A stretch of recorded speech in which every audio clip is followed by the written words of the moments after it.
We should be like crayon namers though. Like name the colors of crayons. Like I'd be about that shit. That would be amazing. Also, I just realized my beer descriptions would be, it's good. I like it. I don't like it. Those are the options.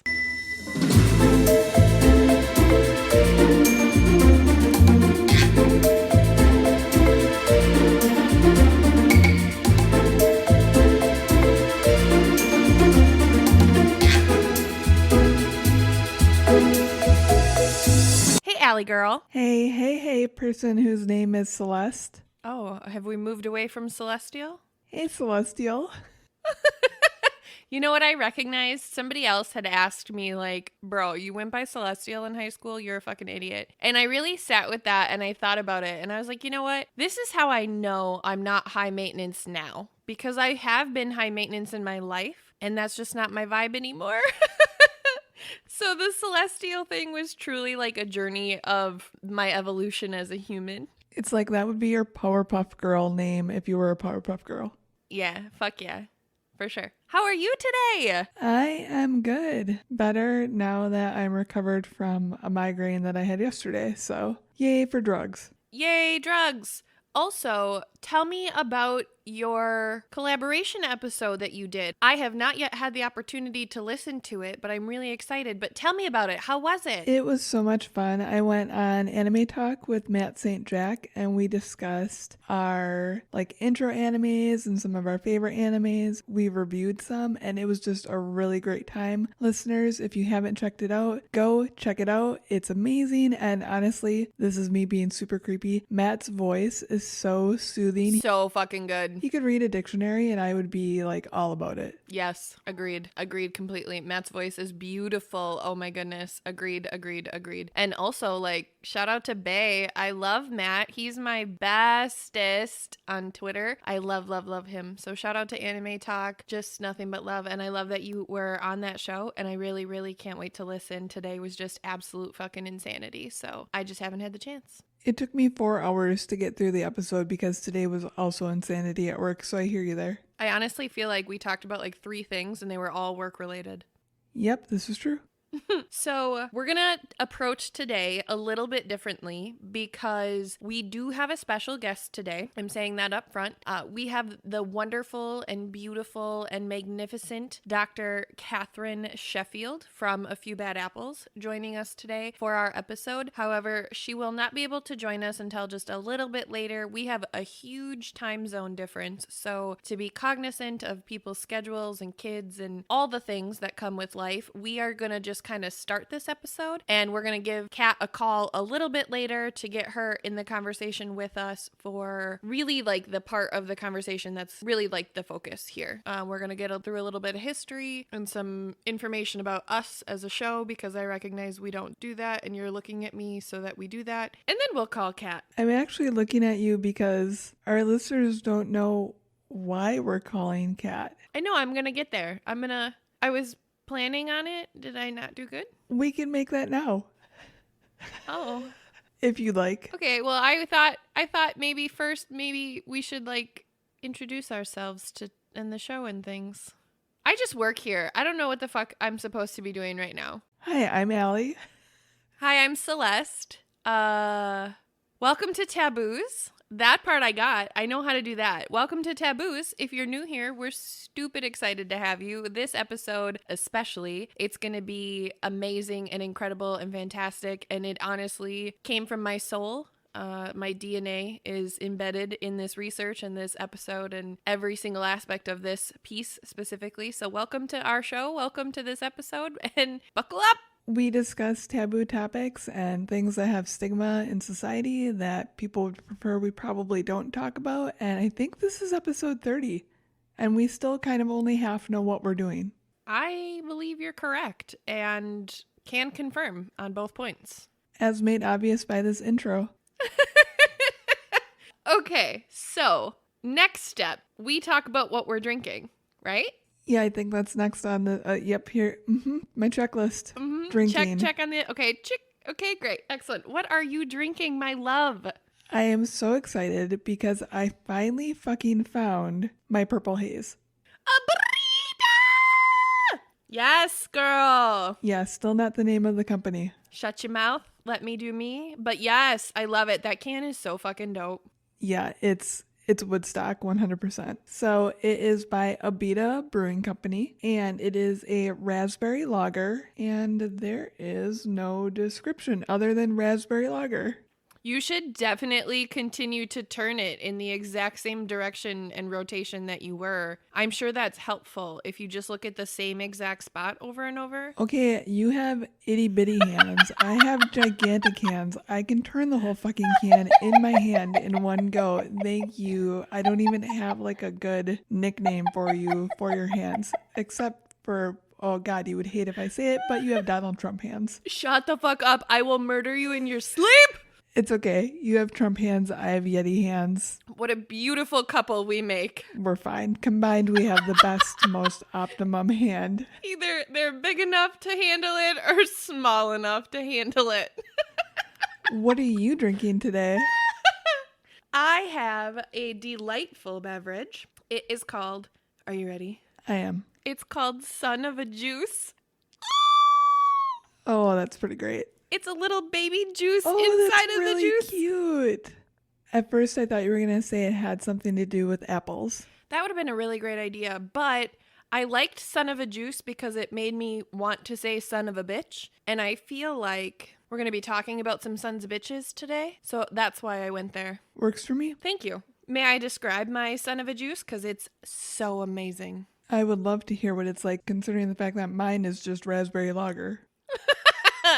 No details included.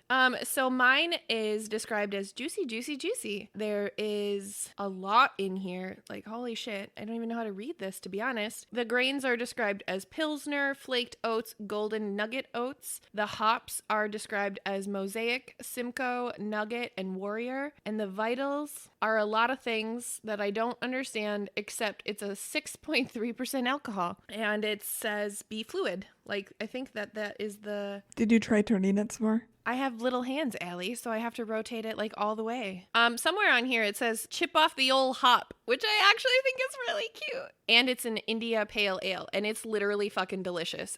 I'm obsessed with it. I think it's the perfect thing for today. That's excellent. It sounds really good. And once again, I feel like people that describe beers are better at describing beers than I am at describing beautiful landscapes or something of that nature. Are we still saying this because you said raspberry lager?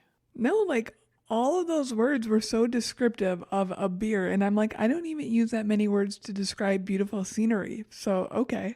That's fair. That's totally fair. And also, like, just let me drink it. AKA, that's not a job in my future. So, what are we talking about today? Today, we are going to be talking about a lot of things, and I'm not trying to be cryptic. I'm really being serious. I need everybody to understand going into this episode that we will be covering an entire spectrum of a conversation that society would rather we didn't talk about in any context, let alone the entire spectrum, because that would imply that people can get along and have a rational conversation and look at things unbiasedly and objectively, and that's just not something that I feel our society will condone. So in going into this episode, please hear me say, I understand if there are parts of this episode that are upsetting. We will have a disclaimer for the actual content, but I really just ask that you come into this episode with an open mind, especially if you're new to our show. This episode is going to be really beautiful and really powerful, but it's also going to be pretty intense. So I'm just throwing that out there. Today, we will be discussing bad apple officers of the law, and we will also be discussing pretty in-depthly qualified immunity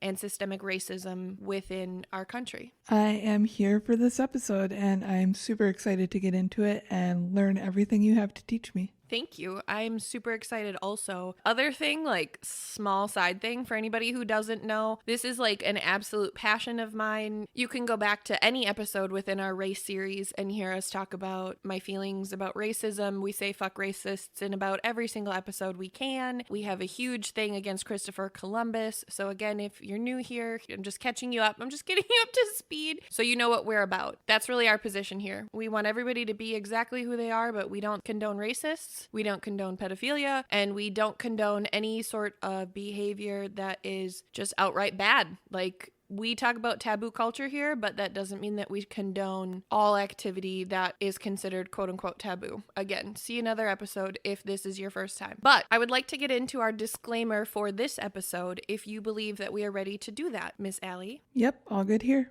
All right, ladies and gentlemen, please leave your hands and feet inside the vehicle at all times and remain seated. Enjoy the ride. Our disclaimer today is, first and foremost, this episode will contain a content warning as there are concepts, situations, and imagery discussed that may be triggering to some listeners. Today we will be discussing topics that will include violence, police brutality, and systemic racism. We recognize that although there are thousands of great officers all over this country, this profession has absolutely no room for anything less than great. And the reality of bad apple cops directly impacts the integrity of not only police officers collectively, but the institution of justice as a whole. We are of the position that we appreciate and respect officers who follow the laws they enforce themselves. However, we must bring this conversation to light due to all of the officers who don't. 100%. So I wanted to really start with where it all began. I wanted to talk about specifically how the United States got its police force. And this is according to time.com. And ironically, the title is called How the United States Got Its Police Force. I am an idiot. It's fine. No, that's just serendipitous. So a lot of people have convinced themselves that a police institution goes as far back as our nation's history, and that's just simply not true at all. According to this article, and quote, policing in colonial America had been very informal, based on a for-profit, privately funded system that employed people part-time. Towns also commonly relied on a quote-unquote night watch, in which volunteers signed up for certain days and times, mostly to look out for fellow colonists engaging in prostitution or gambling. So in 1636, Boston started a police force, New York followed in 1658, and Philadelphia created one in 1700. But the system wasn't very efficient because the watchmen often slept and drank while they were on duty. And they were people who were put on duty as a form of punishment. So shout out to the birthplace of bad cops. Like, holy fucking shit. You are literally hiring people to do this job who are in trouble, and that's why you're having them do this job. Like, that's insane. Yeah, also they're drinking and doling out punishment. Seems like a great combination. Right? Just absolutely zero room for error there. Completely. The article continues to say, quote, night watch officers were supervised by constables, but that wasn't exactly a highly sought out job either. Early policemen, quote, didn't wear badges because these guys had bad reputations to begin with. They didn't want to be identified as people other people didn't like. When localities tried compulsory service, people found their way out. Quote, if you were rich enough to pay someone to do it for you, ironically, a criminal or a community thug, you could totally do that. So if you were assigned a night watch duty and you were like, hey, scary dude on the corner who clearly has criminal activity under his belt, you want to play policeman tonight? And if he was like, you got $50, and dude was like, yeah, guess what? That's your cop for the evening. Great choices. I think so also. As the community expanded through different regions, wow, what the fuck, am I fancy? Region. As the country expanded through different regions, they took this idea and made use of different policing systems. Quote, in cities, increasing urbanization rendered the night watch system completely useless as communities got too big too quickly. The first publicly funded, organized police force with officers on duty was created in Boston in 1838. That's over 100 years later. Holy fuck. Yeah, that's crazy. This was primarily to protect the ports and any high-value imported goods. So specifically, policing was invented just to traffic commerce. It wasn't for any other purpose. Okay. So this is where shit's about to get real, and I have to say that my special guest notebook even says, deep breath, Celeste. This is where shit gets real. So let's all take a deep breath together because I feel like that'd be good for us. Okay. In the South, however, the economics that drove the creation of the police forces were centered not on the protection of shipping interests, but on the preservation of the slavery system. Some primary policing institutions were the slave patrols tasked with chasing down runaways and preventing slave revolts. The first formal slave patrol had been created in the Carolina colonies in 1704. During the Civil War, the military became the primary source of law enforcement in the South. During the Reconstruction, many local sheriffs functioned in a way synonymous with the earlier slave patrols, enforcing segregation and disenfranchisement of freed slaves. Quote, in general, throughout the 19th century and beyond, the definition of public order that which the police were in charge with maintaining depended on whom was asked. For example, businessmen in the late 19th century had both connections to politicians and an image of the kind of people most likely to go on strike and disrupt their workforce. So it's no coincidence that by the late 1880s, all major cities in the U.S. had police forces. Fears of labor union organizers and of large waves of Catholic, Irish, Italian, German, and Eastern European immigrants who looked and acted differently from the people who had dominated cities before drove the call for the preservation of law and order, or at least the version of it promoted by dominant interests. For example, people drank at taverns rather than at home were seen as quote-unquote dangerous people by others. Other factors, such as how living in a smaller home made drinking in a tavern more appealing. The irony of this logic is that businessmen who maintained this belief were often the ones who profited off of the commercial sale of alcohol in public spaces. So the people who were out drinking and who were quote-unquote dangerous, who were literally the reason that this theory of policing was necessary in these communities, were the same exact people who were profiting off of alcohol sales at the time. So if they're wealthy, the whole point that was made and the concern, even at the very beginning, has always been you can buy protection and you can pay off trouble. Shout out to that sort of corruption still being here today. Hear, hear. At the same time, the late 19th century was the era of political machines, so police captains and sergeants for each precinct were often picked by the local political party ward leader, who often owned the taverns or ran street gangs that then intimidated voters. They then were able to use the police to harass opponents of a particular political party or provide payoffs for officers to turn a blind eye to allow illegal drinking, gambling, and prostitution. This situation was exacerbated during Prohibition,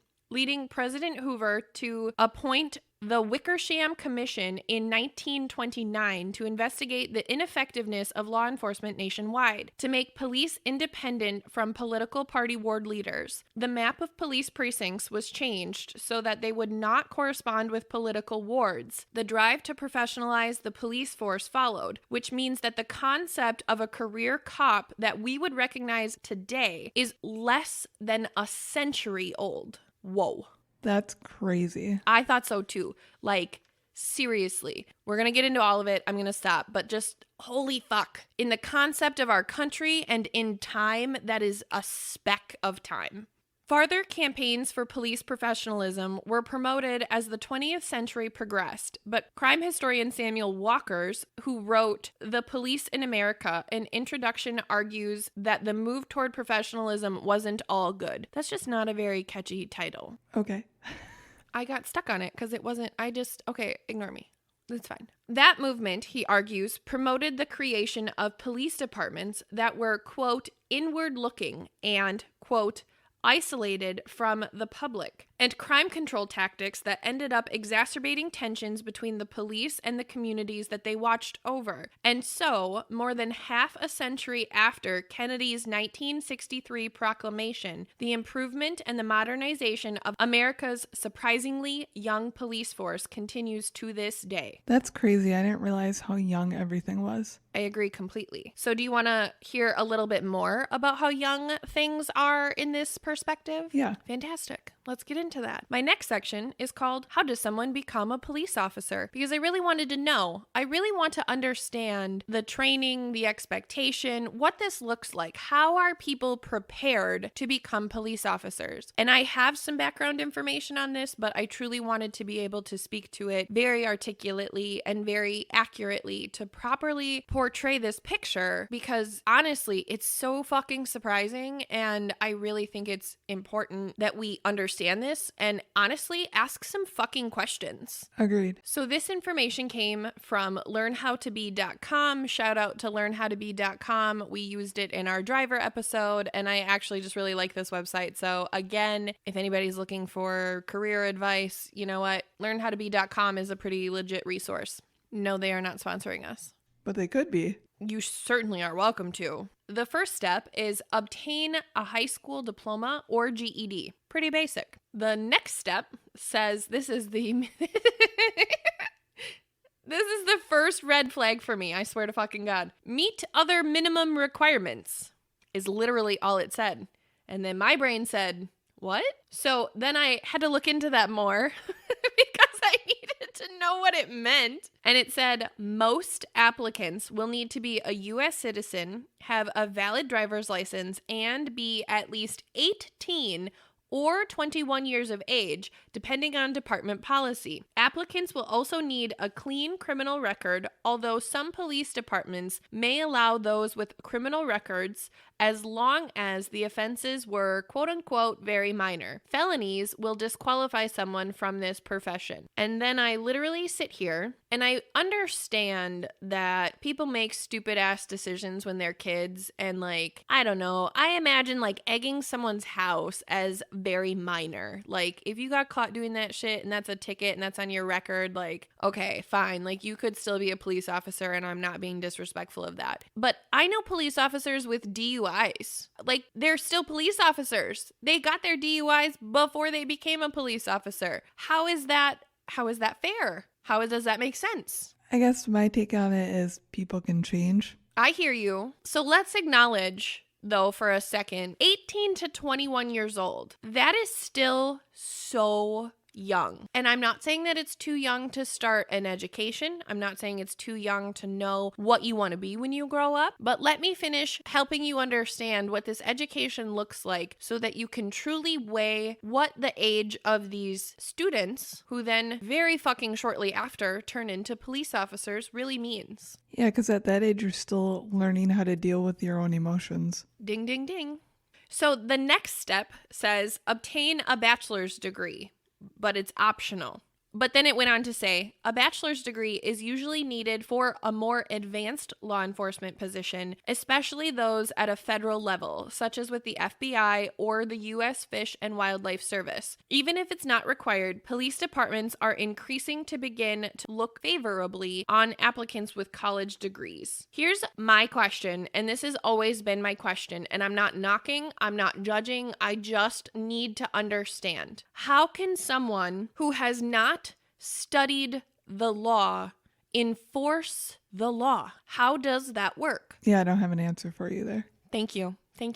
I'm going to continue, but please everybody know that that is a very hot button item for me, for myself personally, from my own personal experiences, as someone who will be an attorney someday, as someone who has more than 17 brain cells. I just would like everybody to understand that that is a very real question that I have, and I have not been able to find an answer for that in any of my research. So, big question there. The next step is pass law enforcement entrance exam. Before being admitted into a police academy, applicants must achieve a passing score on an entrance exam. The exact entrance exam will depend on the police academy and its jurisdiction. Excuse me? How does that make sense? That means that every jurisdiction and every single department is teaching their deputies differently. How does that make sense? It doesn't. It's completely idiotic. Here is why that is completely idiotic, Allie. Let's just stay there for 1 second. Things from a legal perspective, from the way that law enforcement officers have to look at situations, is so black and white. And I mean that in a very conceptualized manner, okay? We're not to racism yet. We're going to get there. But the law itself is either right or wrong. That is how the law is supposed to work. And we don't really live in a society where it works that way anymore. According to this research, I would argue we never really have. But we're now to this point where as a society, we pretend like that's how it works for the greater good. That's the song and dance that they sell us. But what I really struggle with is if the law is that black and white, how are you not teaching them exactly the same in every single fucking jurisdiction that you have in this fucking country? Yeah, the justice system is completely fucked. Completely. That's an entirely different episode, but completely fucked with a capital F. The next step is to graduate from the police academy. The police academy is where applicants receive the most important training that will allow them to serve as police officers. Training, are you ready? I'm ready. Can last 6 months. What? I love your face right now. I love your face always, but I'm pissed. So here's what I did, you guys. I'm so fucking mad about this. I'm so fucking mind blown. You're literally putting 18-year-olds and 21-year-olds in this fucking class for 6 months. And let's talk about what they cover in 6 months, shall we? The curriculum covers topics such as search and seizure, criminal statutes, traffic laws, firearm training, driver training, and physical conditioning. Allie, my darling, you know that sometimes I get a little emotional, and sometimes when I'm emotional, I don't think very logically. Can you please logically analyze those categories of study that I just said to you and tell me where in those studies a police officer would be able to understand from an educated perspective how to handle someone who's experiencing domestic abuse or somebody who has a mental illness? Where in those trainings does it teach you how to actually interact with people in distress? Did you hear anything that I missed? Not only does it not cover that portion of it, it also doesn't take into account that 6 months isn't enough time to cover any of what it's intended to cover. My girl, thank you for the fucking segue, because I am such a psycho. I took it to this level, and this is what we're going to talk about right fucking now. That is 6 months to do 6 steps. And we're going to talk about this. We're really going to outline this. The first is learn how to search and seizure. My questions would be, does this include how to assess people in distress, people with mental or cognitive issues, how to deal with someone who is tripping balls? Like, that is a completely different experience that has nothing to do with searching or seizuring. How do you handle a raged out wife-beating psycho? Or how do you handle the wife in that situation? Let's throw that in search and seizures because it's literally the only fucking category any of those questions could fall under. The next is criminal statutes. This one hits home for me as a future attorney and as someone who recognizes there's so much wrong with our judicial system. And I recognize part of it is here. I recognize part of it is on that front line. So really, lawyers on average have 7 years of full-time education after high school. That's 4 years of undergraduate study, followed by another 3 years of law school. Holler to the next 7 years of my fucking life. Like, girl, I see you. I'm coming for you. But how can police officers, let's go back to my question before, how can police officers enforce laws that they spent 6 months studying? How is that even fair to a police officer? You literally read the book, maybe, and now you have to enforce these laws? That's just crazy. They're grossly undereducated in terms of the exact justices that they represent, and I don't understand how nobody questions that. Yeah, I agree 100%. It's a disservice to not only the community, but to the officers themselves. Exactly. And again, there are thousands of laws and statutes to recognize, and you've got 6 months to figure them out. Like, that's insane. There's absolutely no job ever in the history of life that prepares you so poorly for something that is so in your fucking face like being a police officer. The next stage is traffic laws. Again, so many laws to recognize, so many things to look at specifically. Like, I'm not even going to get into it. Traffic laws, another bullet. The next is firearms training. So this is how to be accurate and safe. This is not a mental or emotional evaluation of if this person should have a firearm at all. And that's not fair either. That's not fair to the good cops who are sane and stable and who are in this for the right reasons, compared to the bad cops who are putting on a good face for 6 months because that's all they've got to fucking do. That's not fair.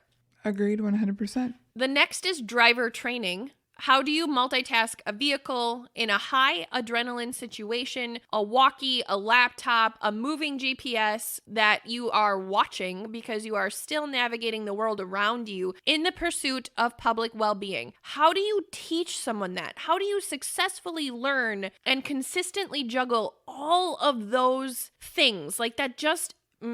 And to teach someone how to do that, again, in 6 months is absolutely mind-blowing. Yep, agreed. Driver training for teenagers doesn't even last 6 months. It's longer than that. The last one is physical training. So how do you protect yourself? How do you physically protect others? How do you get to your physical peak to be the human machines that society has painted you to be? Get fit, get fast, and learn how to fight. So you literally have 6 months to study and become a subject matter expert in 6 core aspects that this education expectation has presented within these academics. That means that you have 1 month to be the top student of all of these things, experts of all of these topics. And that simply is not fair to, like you said, Allie, the public or the officers. It's not fair. And as a society, that is grossly irresponsible of us to be okay with. Yeah, it's absolutely ludicrous to think that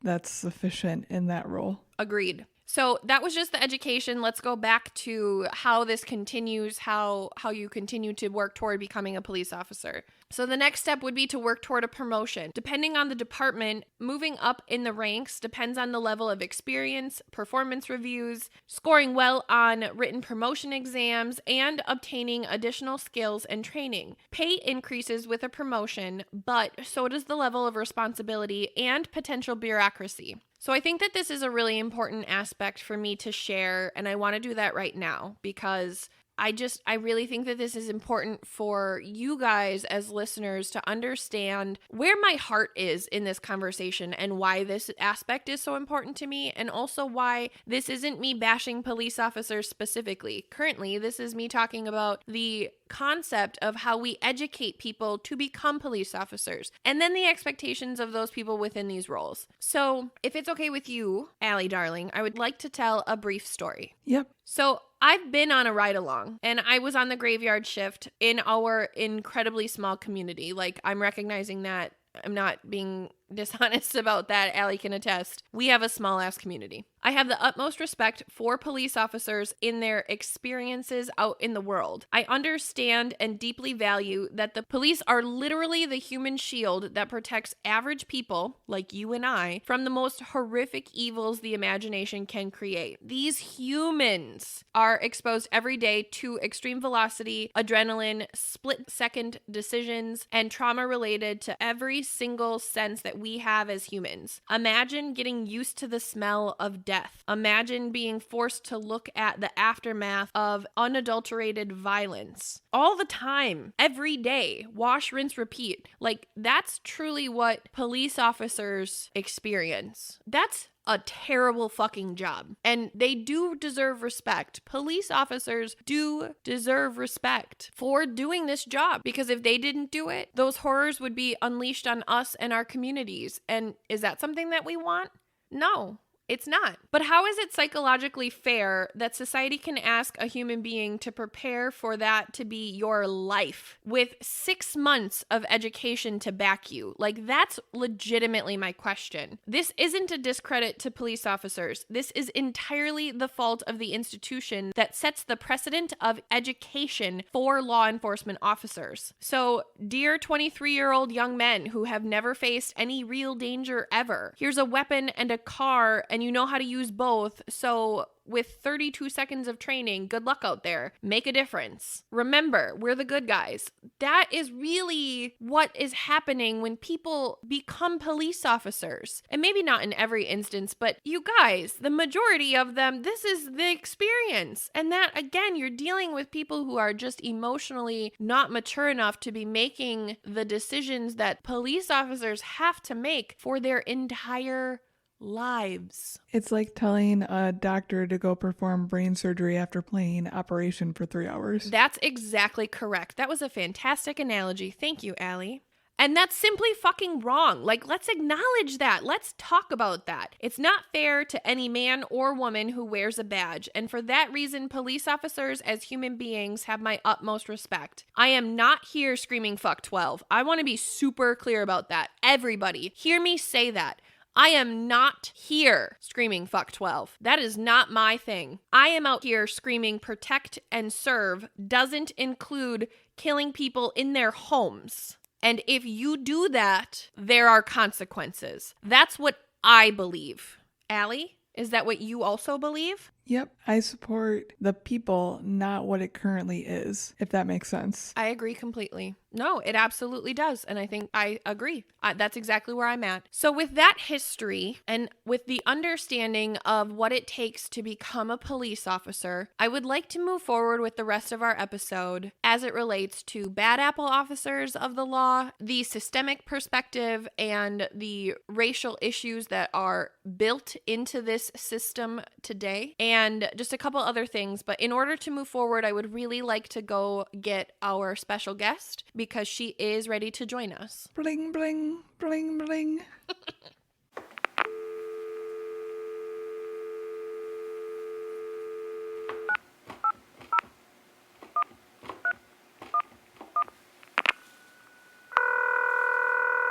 Well, hello there, special guest. Hi, beautiful face. Oh, hi. Hey everyone out in listener land, we have the most profound pleasure of introducing Miss. I really need to ask these sort of things beforehand. I'm actually a Mrs., so I would take Mrs.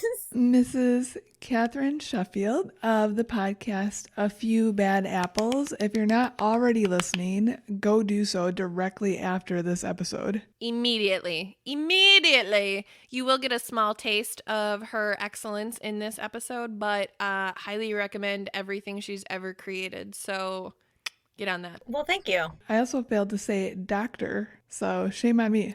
Yeah. Listen. Thank you. I'm a woman of many hats, so I'll take Mrs. or doctor, whatever you want to call me. So we would love if you could give our listeners a little blurb on yourself, who you are, what you run, what your podcast is about, and why we have you on today. Sure. You can skip the last one. Don't worry about why we have you on today, because we will talk about that. Just kidding. You can skip the last one. We're going to talk about it.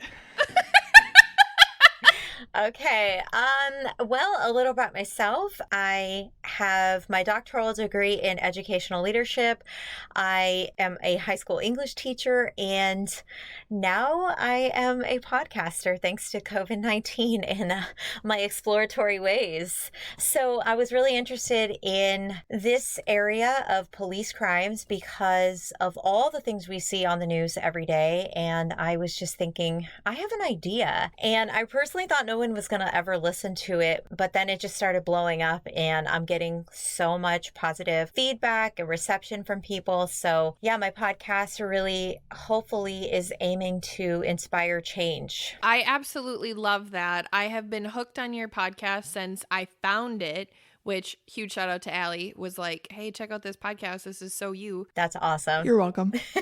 And sure enough, it is. But seriously, you do such incredible work. You are so detailed and so thorough, but at the same time, like, so sensitive. And it's just such an experience to listen to your episodes and to really, like, understand the facts, but you do such an amazing job of keeping a very human touch to it, which I really appreciate because I feel like a lot of true crime podcasts don't necessarily keep that humanistic approach. And especially in crimes where you're talking about the assailant being a police officer, you gotta just keep in mind, like, that crime had a little extra salt on it because it's coming from someone who was supposed to protect you by the oath they made to society. Like, that's just hard. Right. Yeah, I do definitely try. And I mean, it is sometimes hard not to sympathize with them, but I mean, not for the crime that they commit, but as a person watching them do this and taking on this role and then having such a contradictory reaction, you just like, wow, like what happened? But I really intentionally do try to keep the story going with the victim at the core because a lot of times it just gets buried under all the new news that happens every day. We have, a new instance every day, unfortunately. And I tried to like give a really good variety from the past and more recent and things that maybe no one even heard of in the first place because the media just shied away from it. So thank you for noticing that because that was my intention to be very, compassionate towards all of it and very neutral. I try to be very neutral. And I really feel like you do such an amazing job of that. Yeah, and shout out to you really finding all these different stories that no one is giving a voice to. I constantly call out your Katrina episodes when I'm recommending specific episodes to people because I was really like, I've never heard of this. Nobody's been talking about this. And this was a disaster that occurred. And then this happened on top of it. It's just insane to me. So yeah, you're truly giving a voice to people that really don't have it. Thank you. And I just want to also add, like, I'm obsessed with your Breonna Taylor episode. I love all of your episodes. I've listened to so many of them. It's not even funny, but the Breonna Taylor episode just hit me so hard because you did such an amazing job of incorporating all aspects of what happened and truly bringing this picture together. Your information about no-knock warrants was honestly like eye-opening to me. And I just, as someone who's very active as an activist and somebody who's very passionate about this topic, like the attention to detail that you bring is just so incredible. And honestly, that episode had me in tears like 4 different times. I'm not even joking. And I knew what happened. I know this story, but you just bring such a different approach to it. And like Allie said, a voice for the victims like you wouldn't even imagine. So I personally thank you for your work. I'm obsessed with it and I'm so grateful that it's out there. Oh, thank you guys so much. Yeah, with that story, it was hard. It was really hard. But something that you guys might see, hopefully, is a little more solution-based things coming my way, like the episode that I just dropped with that interview that I just released today. Hopefully you'll see some solution-based thing and a partnership with the Criminal Justice Training Center. So hopefully we'll see things that other people can get involved in and push for some good change that is much needed and past due. That's amazing. Absolutely amazing. Incredible. Oh my God. Hats off to you. I'm so honored to have you on the show, like in general, but you saying that brought it to like a whole different level. And I just love you so fucking much. It's not even funny. Well, I love you guys. Okay. So I know when we had been speaking before about our episode, this one, you had made a comment that you weren't sure what qualified immunity was, which is fantastic. And I'm using that as a segue on purpose because the next portion of the research that I really want to get into is qualified immunity. For anybody who doesn't know what qualified immunity is, we're going to talk about it. So please know that we're not judging. I don't think you're stupid. I don't think anything other than I think this is information that the public should be aware of. You're going to understand why in about, I don't know. I don't time myself when I talk, but minutes. Just minutes. So stay tuned. Here we go. I time you when you talk. I know you do because you're an asshole. Yep. So truly, this is going to be us talking about the consequences or the lack thereof. And this came from lawfareblog.com. So the definition of qualified immunity, let's start there. In the United States, qualified immunity is a legal principle that grants government officials performing discretionary functions immunity from civil suits unless the plaintiff shows that the official violated, quote unquote, clearly established statutory or constitutional constitutional rights of which a reasonable person would have known. That literally does not make sense. For example, a law that is not clearly established that falls under qualified immunity is rape. You can be raped while you're detained by a police officer, for example. And we're going to talk about that, so stay tuned. It's not quite exactly what it sounds like, but at the same time, it is exactly what it fucking sounds like. Wow. My telepathy told me that was going to be your example. It's a very fucking obvious example, and it's really hard to fucking argue. Mm-hmm. Let's take a deeper look at this because I think this is fascinating and super fucking disturbing. Qualified immunity is a judicially created doctrine that shields government officials from being held personally liable for constitutional violations, like the right to be free from excessive police force, for money damages under federal law, so long as the official did not violate quote-unquote clearly established law. Please don't worry, dear everyone. We will talk about what quote-unquote clearly established law means in just a second, because my note says, I'm such an idiot. Oh, this is amazing. My note says, I'm not educated enough to be able to explain what quote unquote clearly established law means in layman's terms, because there's only like super legal jargon around the definition. The only reason I figured this out is because I dove deeper into this than I probably ever should have for my sanity, and I figured out what clearly established law means. So we are going to talk about it. Qualified immunity was put in place as an aid. The statute originally passed to assist the government in combating the KKK and their violence in the South after the Civil War. Shout out to all the cops from the South who ended up making the KKK. Y'all are on my list. And also, shout out to our white privilege episode. If you are unfamiliar with our white privilege episode and how I truly feel about the KKK, go check it out. When government officials are sued, qualified immunity functions as an affirmative defense that they can raise, barring damages, even if they have committed unlawful acts. Qualified immunity, however, is not a defense to claim for injunctive relief. This concept has existed and evolved throughout the time since 1871. Let me just say this again. This concept of protecting officials from the public they serve has been in place since 1871. Shocker. According to our research before, the real police that we know today weren't even formed until like 1870 fucking 6 or some shit. I don't even remember. I'm just so worked up about this because this is insane to me. No, honestly, when you put it out there like that, it's completely baffling. Like, wow, this is our foundation. And that's why your podcast embodies like what we need to be talking about. Real. So this actually gets like so much more fucked up than everything I just said. And let's talk about why. Because that evolution of this concept of qualified immunity is so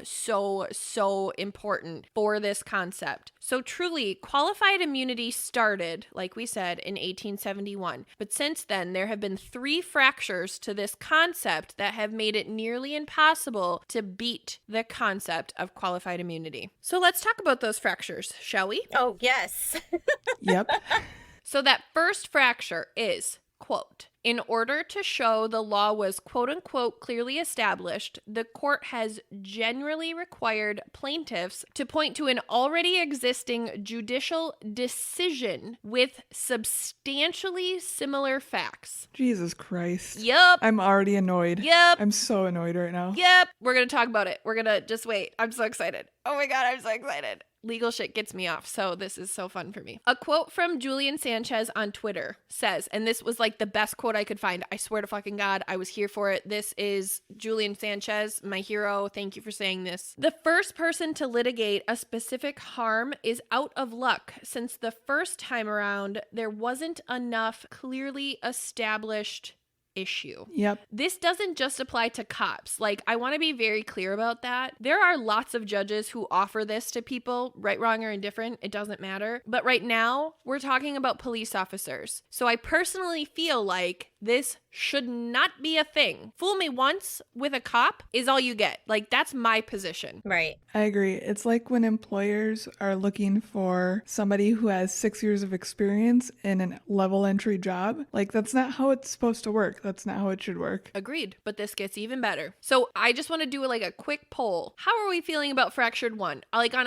a level of angry? Are we like annoyed? Are we furious? Like, where are we on that? Well, for me personally, I get angry because how are you going to compare it to anything else? Like this particular circumstance, if it even gets entertained by anyone looking at it in the courts, how are we going to compare it to anything else? That's an excellent point. I'm just annoyed. Okay. I'm just not shocked, so I'm annoyed. Okay. And giving it all the middle fingers. That's fair. That's fair. I appreciate that we can have this spectrum. Everybody knows how I feel about it. So I really want to just take like a temperature gauge, and I think that's fair. Let's move on to Fracture 2. In 2009, the Supreme Court altered the way in which courts apply the doctrine in a manner that created a significant obstacle for civil rights plaintiffs. So for anybody who doesn't know what a plaintiff represents, this is the person who brings a case against another in court of law. So if you're going to sue someone, if you choose to be the person who sues someone else, you're the plaintiff. Like, that's how that works. So in these cases, the plaintiff were people suing the cops or the city. Like, let's keep that in mind specifically as we talk about this. So what happened? In 2001, the High Court held a case that when addressing qualified immunity defense, courts must first determine whether there was a violation of constitutional right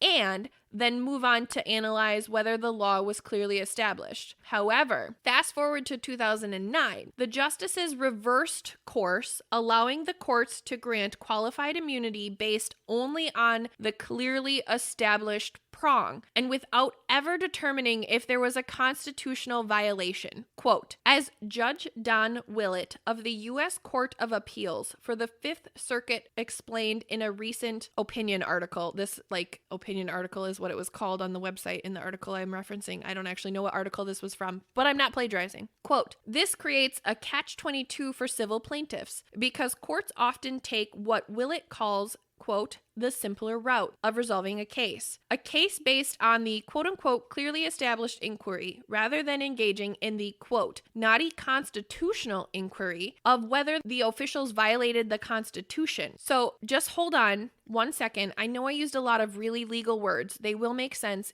in a moment. The 2009 case has resulted in less precedent-finding constitutional violations. In turn, Willett put it, quote, no precedent equals no clearly established law equals no liability. According to a recent study done by Rutgers, plaintiffs in excessive force cases against police have a harder time getting past qualified immunity since 2009. These cases are in reference to Saucier versus Katz in 2001 and Pierce versus Callahan in 2009. I want to put Fracture 2 in layman's terms for us and for everybody else because this was like a braingasm moment for me and I was like, holy fuck. Fracture 2 was like detrimental and we really need to recognize it as that. So this is me putting it into layman's terms and then we're going to talk about it. So really, Fracture 2 says, if you have a clean record because of the rule that was established in Fracture number 1, you did not violate a clearly established law, then there is no Fracture number 1 to consider at all, which means that they're completely off the hook.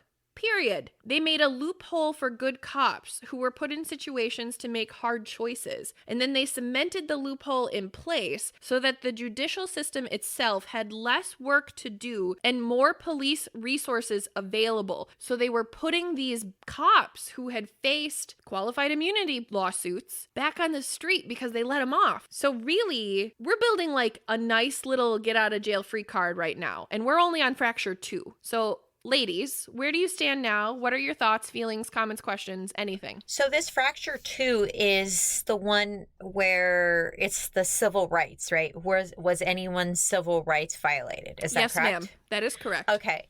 I'm familiar with this because of my case that I did on Phil Holland. His attorneys were actually able to file a Section 1983, which falls under this whole immunity thing from what I'm learning now. But they were able to file a civil rights lawsuit because they did determine that they did violate his civil rights. The police officer shot at him while he was delivering food. He did nothing else. He was literally a delivery man, and they thought he was someone else, and they just shot him. And, you know, so they did violate his civil rights, and they were able to finally get this thing going, which I believe is a very rare type of case. So yeah, it was, and the case was very cut and dry. There was nothing really like to figure out. Those officers acted quite impulsively, if you ask me, and they were able to take it forward, and he did win that case. So I love that happy ending. And here's the crazy thing too, is civil and constitutional rights are somewhat up for interpretation of whoever is reading them truly. Completely. So somebody could have looked at that and been like,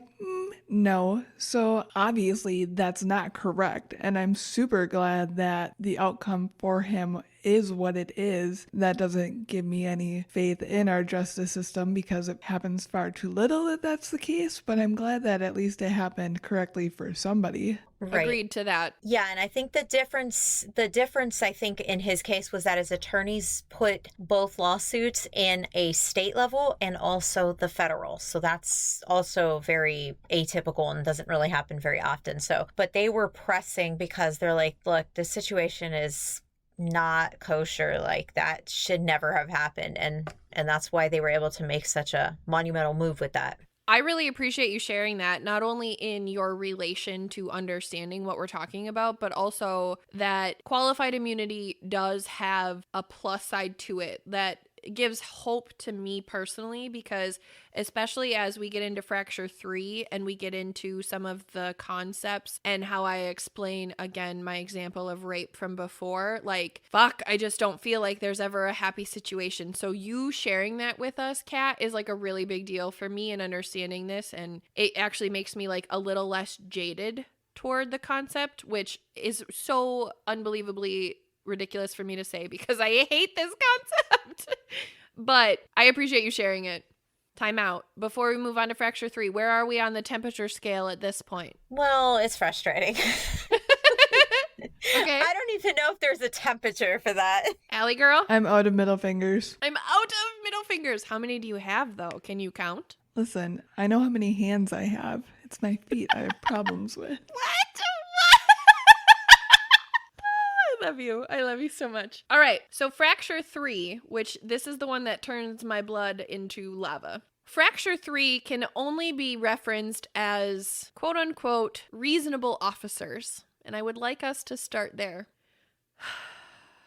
Okay. Yeah, I was going to say there was a deep breath. I'm scared. Yeah. This one's fucked. This one's so fucked. I'm just curious, what defines reasonable? Oh, baby girl. We are going to talk about that. Just you wait. That's why I took a deep breath, because what defines reasonable is such a good fucking question. Oh, I love that question. So this is truly where this just gets so disgusting, and to such a level of obviousness that I'm just furious that people don't know these things or know that they have rights and truly know their rights. So just starting on that point. In a 1986 decision, the High Court famously wrote, likely with all good intention, okay? I recognize that. I am not saying that the Supreme Court wrote this with the intention of fucking over the public. However, intention and perception are two very different fucking things. They wrote that qualified immunity protects, quote, all but the plainly incompetent or those who knowingly violate the law. So in 1986, let's really talk about 1986, okay? I wasn't alive personally, but that wasn't that long ago, right? And crime by 1986 had already very much evolved, okay? Like crime that we know and we recognize. So really keep that in mind, that the Supreme Court of our country said that qualified immunity protects all but the plainly incompetent or those who knowingly violate the law. Harvard law professor and ACLU lawyer Scott Michelman notes in a recent article, quote, the Supreme Court's construct of a reasonable officer has shifted since Harlow in 1986, that's the case that we're talking about, to grant government officials greater defense. Since the Supreme Court has stated that a defendant's, aka the police, conduct is to be judged off of the basis of any quote-unquote reasonable officer or quote-unquote every reasonable official, thus implying that in order for a plaintiff to overcome qualified immunity, the right violated must be so clear that it's a violation in the plaintiff's case would have been obvious, not just to the average quote unquote reasonable officer, but also to the least informed and least reasonable officer. So fracture 3, ladies and gentlemen, is truly why our society cannot afford to let bad apple officers of the law be in law enforcement, because one bad apple officer is all it takes to rot all of the good officers in this system, because the court is basing their decision of qualified immunity off of reasonable officers. And if you're a shitty officer, guess what? You are where the bar is set. That's it. That's how this works. That is qualified immunity. That's some shit. Here's the thing that blows my mind with it. You basically just have to be, or rather just have to say that you're unaware and you don't know and that you were acting in best interest. You just have to play the game. I mean, that's true in so many things, but still. That's exactly correct. But in the game that is law and order and people's lives and our country's safety and well-being, it can't afford to be a game. It can't. And for officers who say they don't know better when they really do, you're fucking over everyone else who wears a fucking badge. And that is disgusting to me on so many levels. And the fact that our system has built itself to protect those officers in the effort to protect good officers really just is so unsettling to me. And I don't think it's fair. I don't. I think that police officers should be tried exactly the same way as everyone else for any infraction, any situation that they face on duty or off duty. I really do. Right. Yep, I agree. So I really wanted to talk about the qualified immunity piece before we get into the rest of this, because I really think that that is super important. And we are going to talk about qualified immunity again. We have some facts and statistics to share later, but I thought that that was an important foundational piece before we move forward. The next thing that I want to bring up and I want to talk about is actually some history with policing and police brutality, because truly right now I want to talk about bad cops, and I want to talk about bad cops that exist in our system. So Kat, you and I had talked previous to this episode about a case that I really, really would like to bring into this episode because it means a lot to me personally. Okay, and by the way, I don't know if you knew, there were new revelations on this story, as current as 2018, so I'll chime in. So from my perspective, the reason this story is important is because I truly feel as though this story demonstrates how aggressive brutality can be. It truly demonstrates, in my opinion, how historical brutality is in our country. And I personally asked Kat to help bring this story into this episode for us because I recognize that there are not enough people in our world who know this story, and I just think that that's unacceptable. I feel like everyone should know this story. And there are so many victims that we could have chosen. This was incredibly difficult for us. Like, there's another section of this episode where we will talk about some victims, but specifically this case just hits my core. So I think that this is really important. And Kat, if you have what you need, I would love for us to get into the piece that you're going to present for this episode. Well, in the time that this story occurred, it happened in the 50s, and it was a time where the country was still in that limbo of division by color. And, people were labeling everything, and there was that stigma to be Black or any other race at that time. And, there were the whites. And that was the climate in the country. And unfortunately, if a crime was committed, no one would feel comfortable enough to call the police if they were Black, because the police officers were going to be white, and they probably would not be on their side. So it was quite a dilemma for folks in that time. And let's go back to the beginning part of our episode where we talk about how policing in the South really started and what that started as. Right. Exactly. And I found a good quote, which was quite shocking, actually. It was from the Economic Policy Institute, and it says, quote, "From 1877 to 1950, nearly 4,000 individuals were victims of lynchings. Some have speculated that as many as 75% of historical lynchings were perpetrated with the direct or indirect assistance of law enforcement personnel," end quote. So there's that. There's that. If the community know that the police are partaking in this, how could they call anyone if there was a legit emergency or if a crime was committed against them? And most of the time, let's just say again, the crime was committed by the police. I'm just over here silent because I'm just too disgusted by it. I really don't have words, guys. I'm sorry.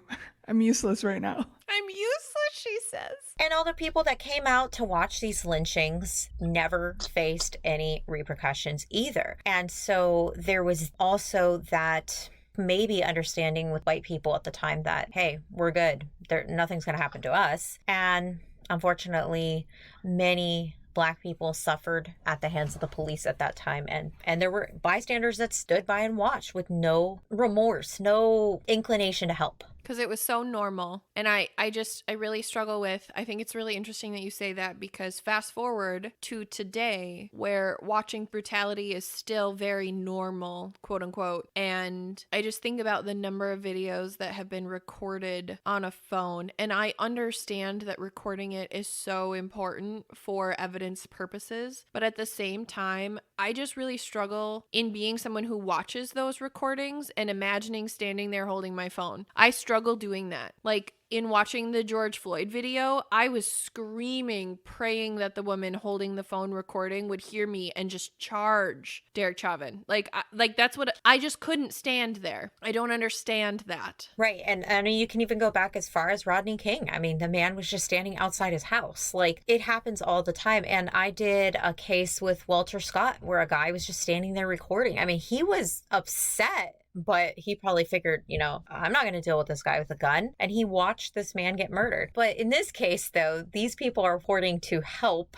In those times, They were watching to participate in the fun, I guess. Which is a very important call out, and I really appreciate that you said that. I would argue that there are still people who watch for quote unquote fun, but I think that it's just interesting that the evolution of watching this has really taken this shape. And I recognize, and again, yes, record, because that's the only defense that you or the victim have in that moment. But at the same time, I would step in front of an officer if it meant protecting someone from the horrors that experience in a racial climate with the police. Yeah, not many people would. So seriously, kudos to you for being that person, because we're going to be real here. I don't know, Allie, what do you think? Not many people would. Thank you.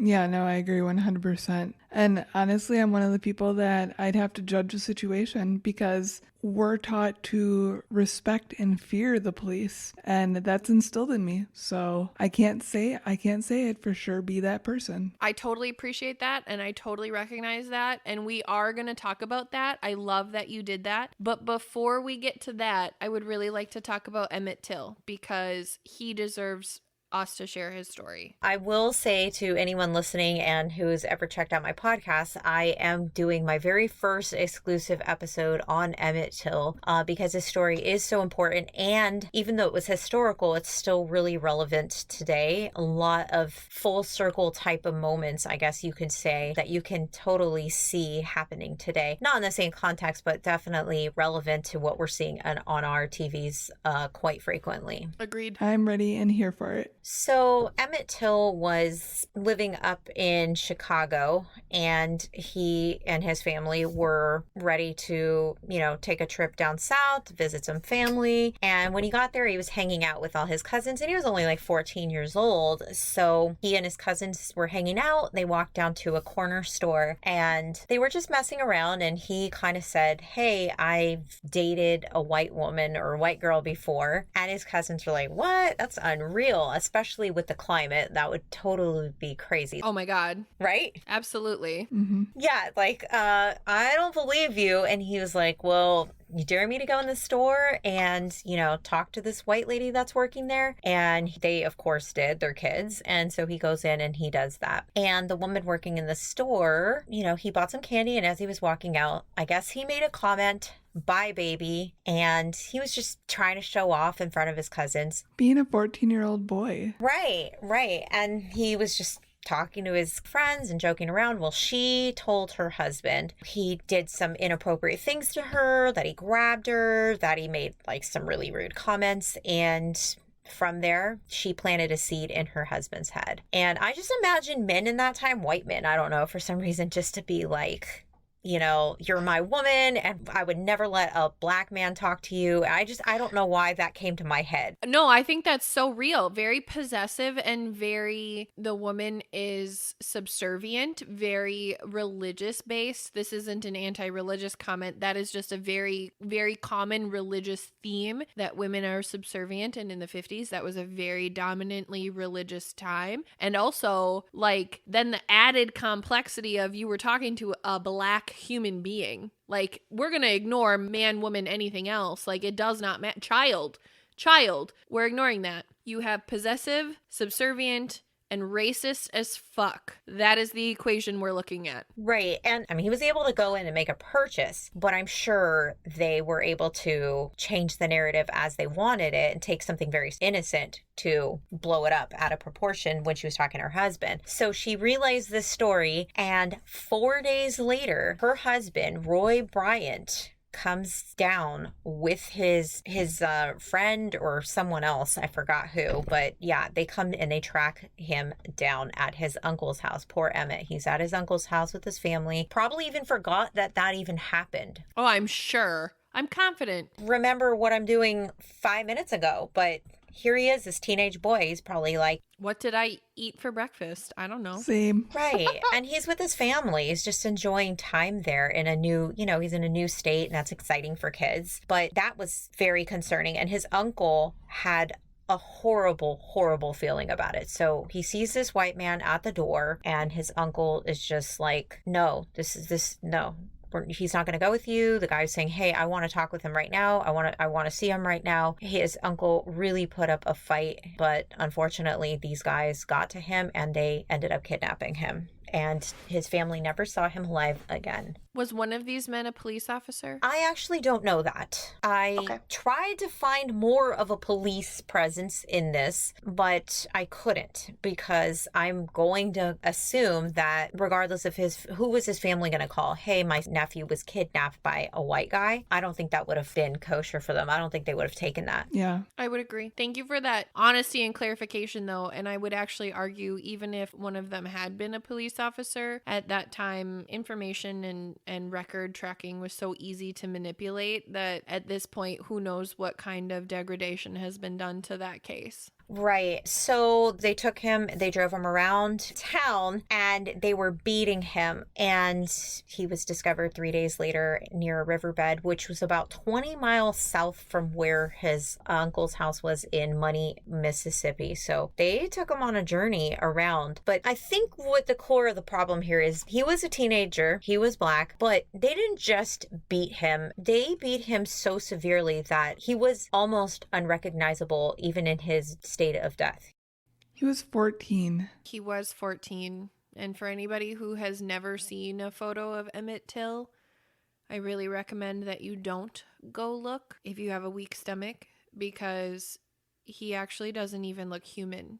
And it's heartbreaking and disgusting and terrible. Not that he is, but what happened to him is. Right. The damage that these two men did to a child is just unfathomable. Correct. And here's the thing too, even back then, his family couldn't call somebody for help because, like you said, who are they going to call? The cops. Cops aren't going to support them. And that's still something that rings very true today in a lot of communities. You're right. There's an instilled fear, I feel like, that some people are really afraid to call the police just because they're afraid of what's going to be the aftermath of that call. I agree completely. And it's not only the aftermath of the call, it's truly the gamble of, am I going to get a good cop or am I going to get a racist asshole? Am I going to get someone who hates me because of the way that I look, right? Which is truly the argument that I make anytime anybody comes at me saying blue lives matter. Again, you guys, back to my disclaimer. I am not anti-cop. I am anti-policing. I disagree with the structure of policing the way that it exists today. But I really recognize, quote unquote, blue lives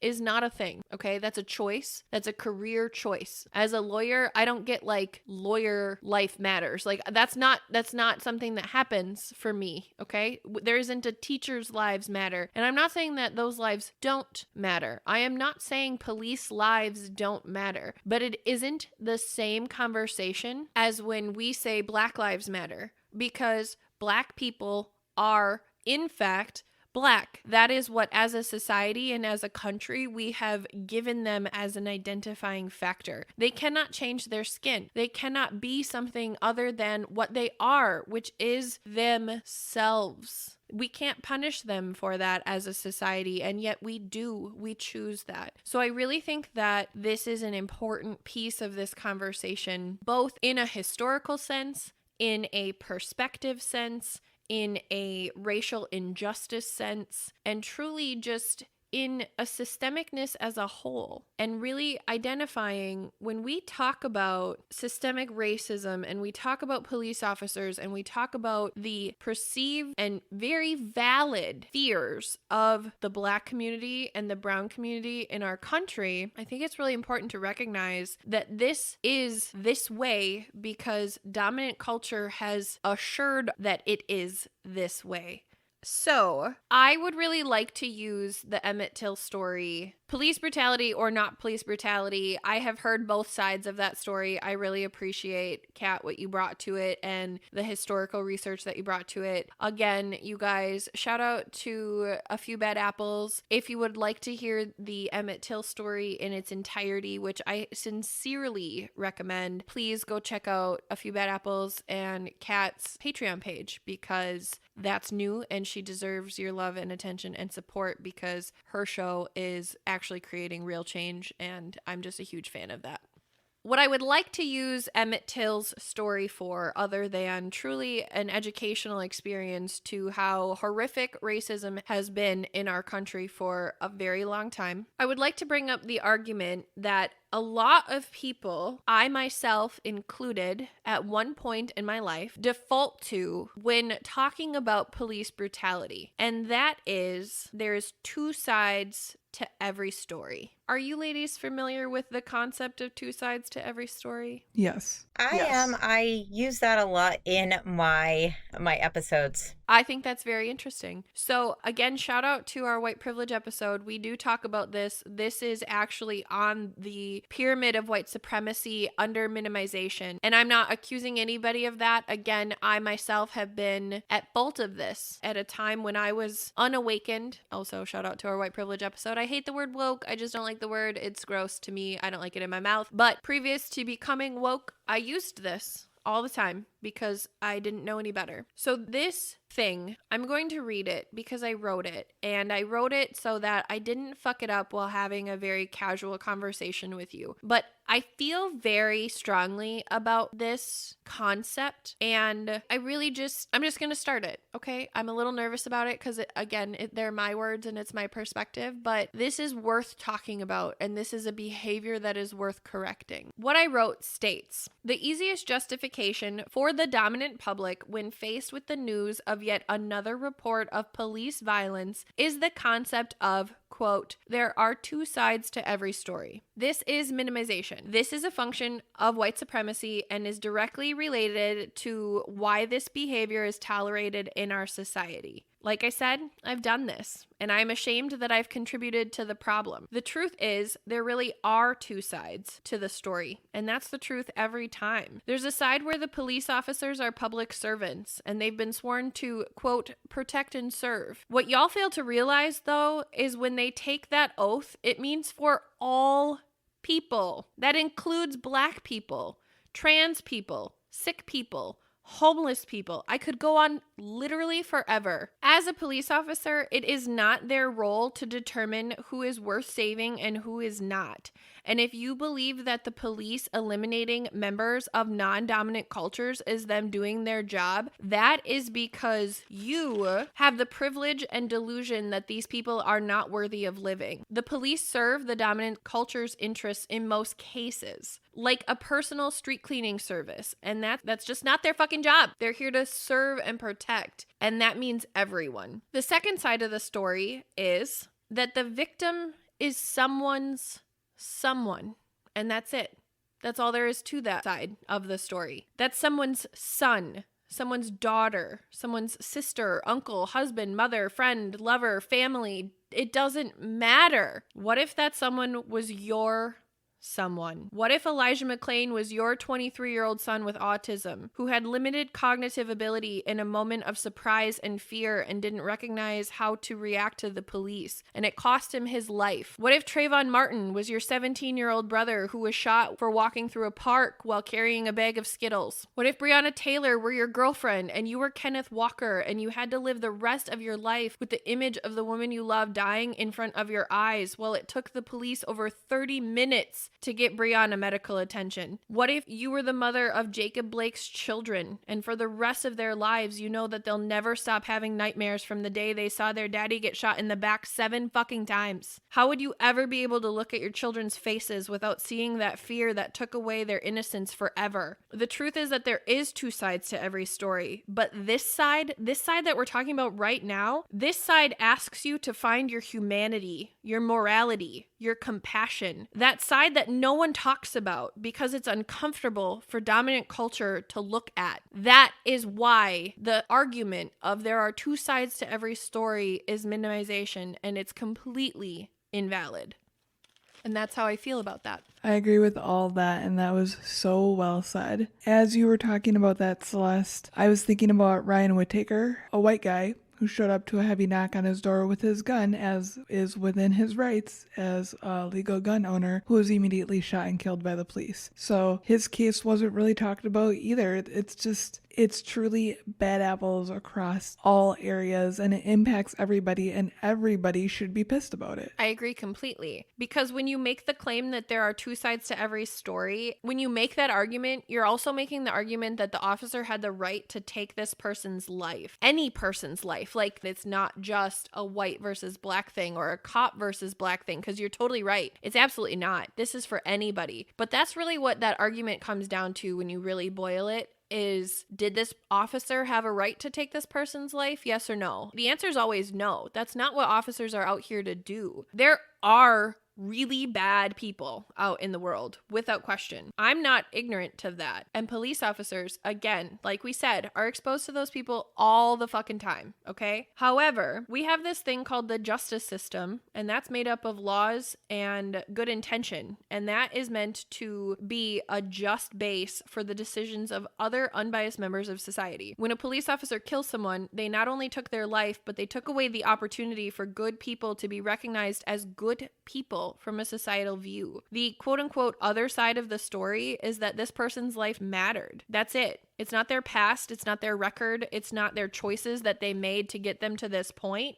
None of that is important. Police do not have the right to play judge, jury, and executioner. There are both sides to the story, but really, there's really only one that matters.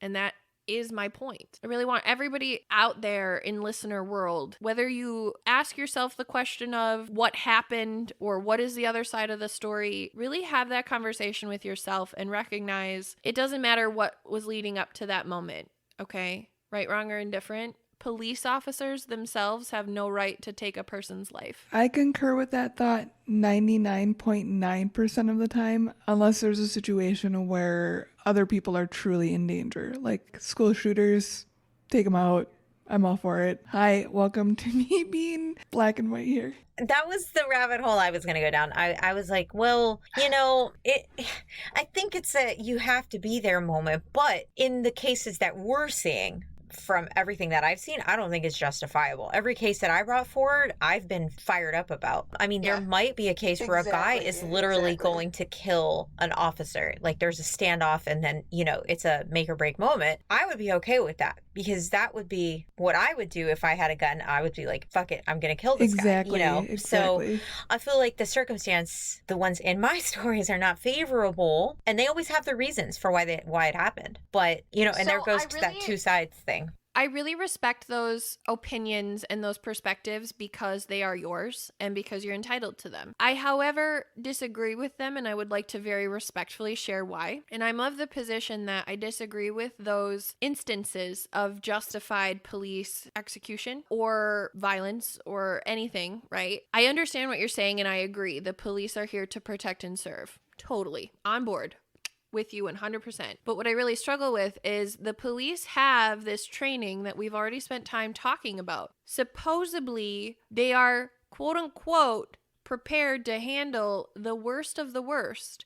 I'm not saying that's legitimate.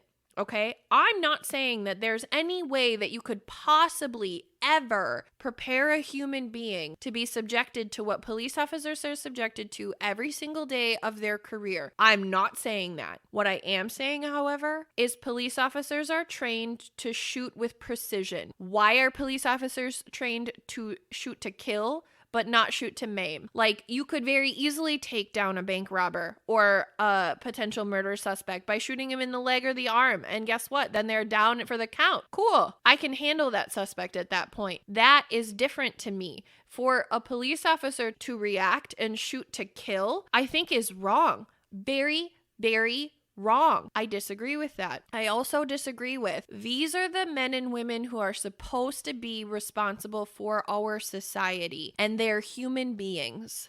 I know that. I recognize that. I appreciate that. But as a society, we are told to trust these human beings and respect these human beings and bow down to these human beings because that's the expectation that we have created in our society. And those human beings are the most prepared out of any other person outside of a military national defense capacity to react to situations like this and to handle them within X capacity. They are literally trained for these moments of extreme adrenaline and high velocity and potential danger. They are literally submerged in the training for that experience. Am I saying that that's right? No, I'm not. But I'm saying that they have more experience than I do in that. And I'm saying with all of that experience, you still have a trigger finger? How does that happen? Can I interject? Yeah. I actually, from what I've learned, which I was misinformed about from the Center of Justice training that I'm going to be working with, they told me that police officers actually are really not trained, if that doesn't make you feel any better. It makes me feel significantly worse, Kat. I'm sorry. But they actually receive such minimal training that it is alarming. So I'm not trying to justify their purposes. But what I found out when talking to the founder, he was telling me that they are trained to react as if they were going to die. So that is the only thing that they are really trained on. He said that they receive such minimal training that a hairdresser actually receives exponentially more training than a police officer. They will receive hundreds and hundreds of hours of training to do someone's hair, but we have a police officer who was in a crash course. I don't even know what particularly things they teach them in about 8 weeks, 8 to maybe 12, depending on the place. But it's actually alarming and it's shocking. And he told me that there are some departments in the country that have no training, that there are people out there with guns under some legal law enforcement branch, and they've never had any training. So I don't know. I don't think that they actually are as prepared as we might assume they are. I really appreciate that you said that, because prior to us calling you, we did talk about education, but not in that same context. So I really, really appreciate that you brought that up and that you shared that with us, because I think that actually just asserts our concerns that we talked about, again, again prior to calling you, but neither here nor there, because like you guys, we talked about the 6 months of training and the 6 core aspects of the training that they get. And now Kat is sharing this information with us, which literally just makes the entire situation that much worse. The entire perspective. I wasn't even aware of it until I talked to Randy, the founder of the organization. And he sent me this long pamphlet and I went through the whole thing and I was just like mind blown. I actually wanted to send it to you before the episode. I should have. It was totally mind blowing, like just all the little facts and statistics that we assume as a society that this department has it together when in fact it doesn't. Yeah. And this is who we're trusting our lives and our safety and our homes and our children and our communities with. And I'm not saying that that trust is misplaced. I'm saying that the expectation that society has of this institution, that is misplaced. And we should add that we're expecting that the institution has its shit together, basically, and that they know what they're doing from the bottom all the way to the top. And that's not necessarily the case. And that's why I feel like we need to put it out there. And I'm really happy this all meshes in with what we've been talking about today, because honestly, it's a nut roll. I just can't believe that it really is this severe from the get-go. Agreed. Yeah, it's an insane clusterfuck. Can we call it a nut roll now? Can we call it that? My husband always uses that word, and I was like, you know what? This is a nut roll. This is the perfect opportunity to use nut roll. I love it.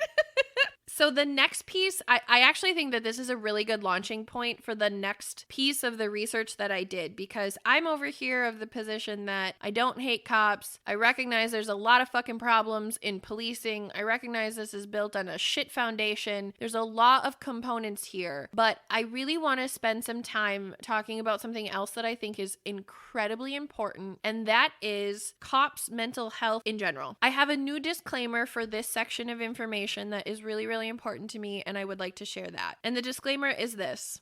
I need to say this. I recognize again that police officers truly do see the worst evils there are, like literally all the time. The movies aren't right, documentaries don't do the job justice, and they are not capturing it correctly. I, like I said before, have been in a ride-along with an officer that I deeply respect. We worked the 11 to 7 shift, and I was excused at 4 a.m. after my officer was too fucked up from a call that we had gone to where he had made a mistake because he was so worried about protecting me in that moment, and he reacted. He's a really, really good man who made a mistake, and he is deeply ashamed of it. No one in what I witnessed was severely injured, but both my friend and the victim needed medical attention. That moment has never left me. Multiply that experience by real trauma, real evil on both sides of the badge. Death, pain, suffering, hatred, every day of your career. Do you think that you could unsee that? Do you think that you wouldn't change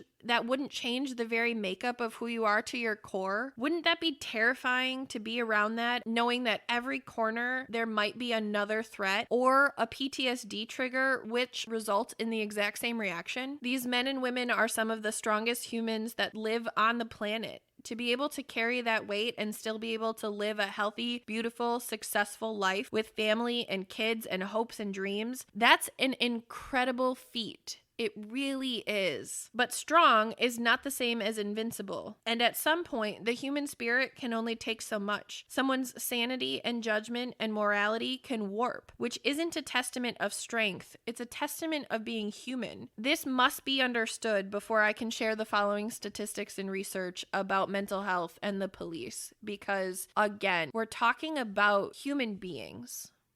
Are we in a good place to move forward with some statistics and numbers and some health facts? Yes. You know me, I love my statistics. Statistics. I haven't sang yet in this episode. I wasn't feeling very sing-songy, but here I am, sing-songy. All right, so I found this information about police mental health and statistics from helio.com. That's HEALIO.com. And the episode, what the fuck is wrong with me? The article is called Most Police Never Seek Mental Health Care Despite Apparent Need, which I was like, obviously that's the article we need to look at. So some points from this article include routine mental health screening of police officers may be warranted in law enforcement agencies, according to the results of a survey study published in JAMA Network Open. JAMA is JAMA. I have no idea what that is, though. Per Dr. Caitlin K. Jetelina of the Department of Epidemiology, Human Genetics, and Environmental Sciences at the University of Texas Health Science Center and her colleagues say, quote, evidence suggests that exposure to law enforcement work is associated with an increase in many forms of stress, including physical, psychological, and anticipatory stress. Officers are exposed to traumatic calls for service on a daily basis, including child abuse, domestic violence, car crashes, and homicide. Repeated exposure to these stressors and events may be associated with the development of mental illness, such as anxiety, depression, somatization, which is the expression of psychological or emotional factors as physical or somatic symptoms. For example, stress can cause some people to develop headaches, chest pain, back pain, nausea, fatigue. This definition came from newsmedical.net. Other psychological concerns can include post-traumatic stress disorder and burnout. According to survey data of 434 very courageous police officers, 12% reported a lifetime mental health diagnosis, 26 had positive screening results for current mental illness symptoms, 17% had sought mental health care services in the past 12 months. This study was done by Helio specifically, which is again where the information came from. Reports of a prior study showed that twice as many police officers died by suicide versus dying in the line of duty in 2018. Twice as many. Holy fuck. That's insane. However, research is sparse regarding patterns of barriers of mental illness and characteristics of officers who experience interest in seeking help. So let's talk about those 434 officers for a second, okay? Where this study was done. I had this moment where I was like, that's not a lot of officers. Like, I'm just really confused. That's a very small number. But the research that I did on the research that they did, see what I did there, all kinds of research. These 434 officers were all from one singular large department as a control group so that they could control the environment, the crime exposure, etc. So they really took a sample from the same place. So everybody had the same experiences and exposure to a degree. The report also included the results of 5 focus groups that included 18 officers specifically. And these studies identified 4 primary barriers in mental health services access. Those barriers included 1. Inability of an officer to identify when they are experiencing a mental illness. So an easy example of that is alcoholism. There are significant research studies to show that there is a very high percentage of law enforcement agents who have an issue with alcoholism. So I just think that that's a very important call out. If you suffer from that, that is a mental illness, and that's okay. There's nothing wrong with you for that. But you do need help for it. And obviously, if you are experiencing that, you're not performing at your best. And as a police officer, you can't afford to not be performing at your best. So that in itself is a whole nother layer of shit that is piled on top of the issues that you're already facing as a police officer. The next barrier is concerns regarding confidentiality, which duh. Who would ever want to be the police officer who goes to a therapist and says, I experience these things and I'm scared and I need help? Of course they're going to be worried that they're going to get tattled on by their fucking therapist. And I'm sure that in some situations, that's very real. Yeah, it could ruin their livelihood. It reminded me of the Born Suicide episode that I did with this guy who was actually drugging his wife and raping her and video recording it. Oh, Jesus, fuck. He was talking to his therapist about it. And later, eventually they shared some of what he was writing in his journal. She suggested, hey, you should write these feelings out. But it kind of reminded me of all of these things that you're saying. And he had a history in his past before he was an officer of chemical dependency. He was on drugs. He was even lifting weights. So he was on whatever they do, steroids. He was on all sorts of stuff. So, I kind of think there was a whole bunch of factors that really tie into that. But he actually ended up committing suicide and annihilating his whole family. So, but the signs were there.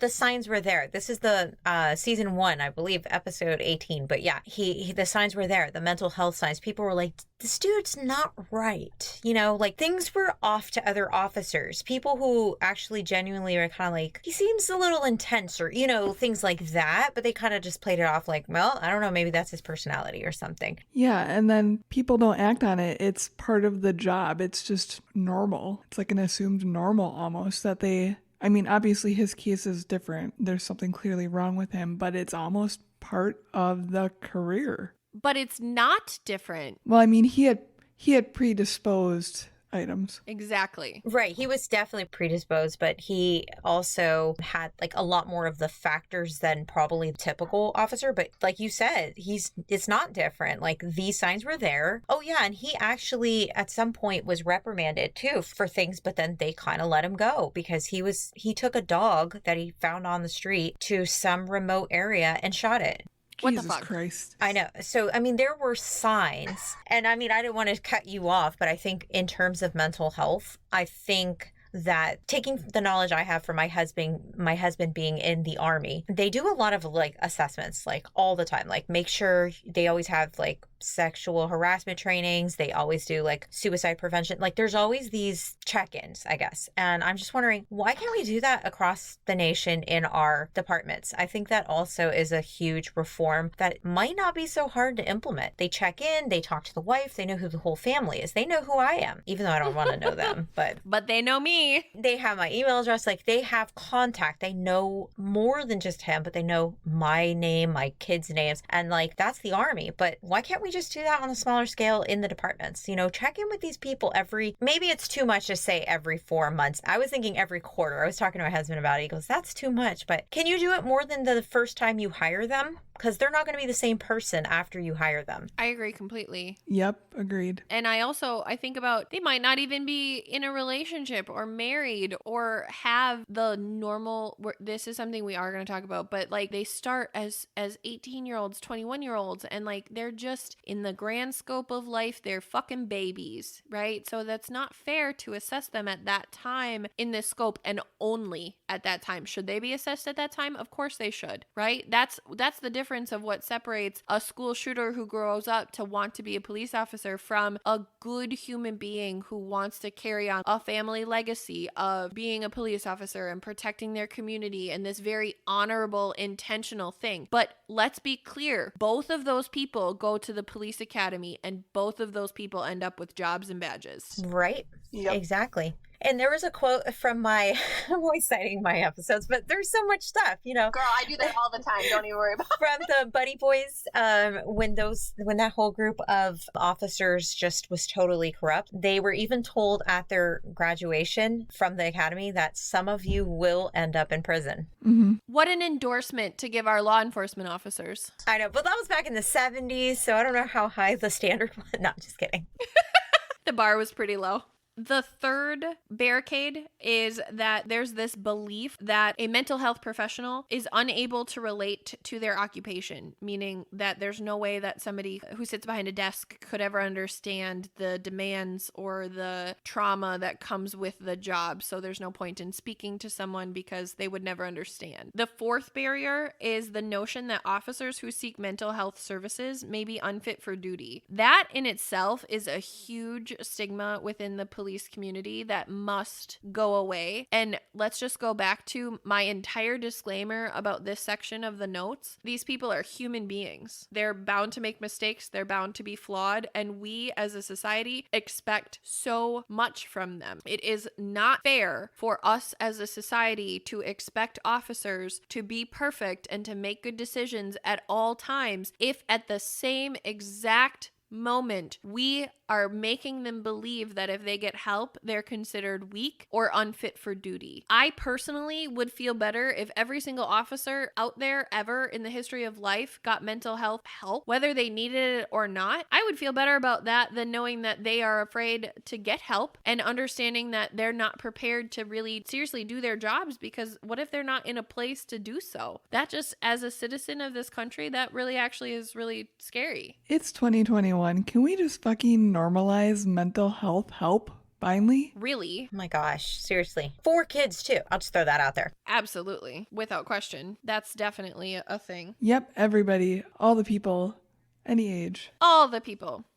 So really, where this mental health research brought me and why I wanted to include this is because the moral of this part of the story is good cops who need help don't get help because it makes them appear like bad cops. And I just want to be really clear, that's fucking stupid. That is fucking stupid. In a related article, Dr. M. Valenti emphasized the importance of addressing mental health barriers for police officers. Education concerning mental health and effective treatment is needed for police officers. The stigma attached to mental illness and the reluctance of officers to seek help can only lead to further increases of mental strain and suicide among police. Policing is an essential occupation to preserve the rule of law, and those who serve in law enforcement deserve proper protection from the mental strain associated with this task. It is a matter of psychological survival. So, dear police officers, or anybody who cares about a police officer, please share that message with them. Please internalize that message. Dear anybody who struggles with mental health, please internalize that message. Our mental health is just as important as any other aspect of our health, period.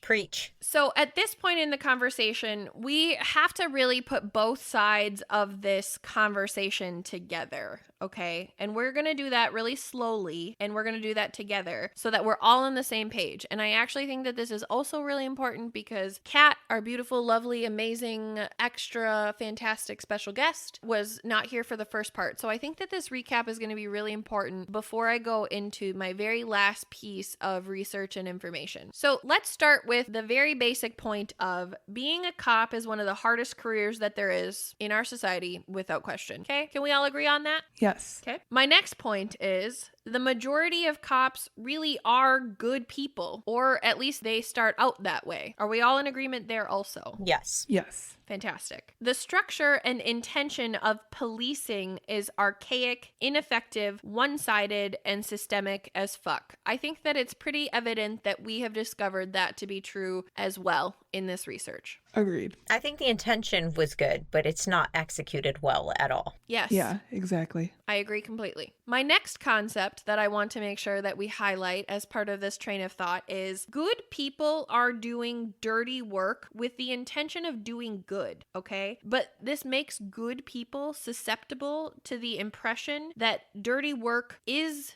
good. And that's a very fine line that people toe every single day. We're not going to get into that, but really, if that thought kind of sits weird in your brain or tickles the hair on the back of your neck, really sit with why. Because there are good police officers out there who are bamboozled and manipulated and lied to into doing dirty work, into doing what bad cops would do. And it's not fair to look at a good cop and say that they're a bad cop because they fell under the impression of a bad cop.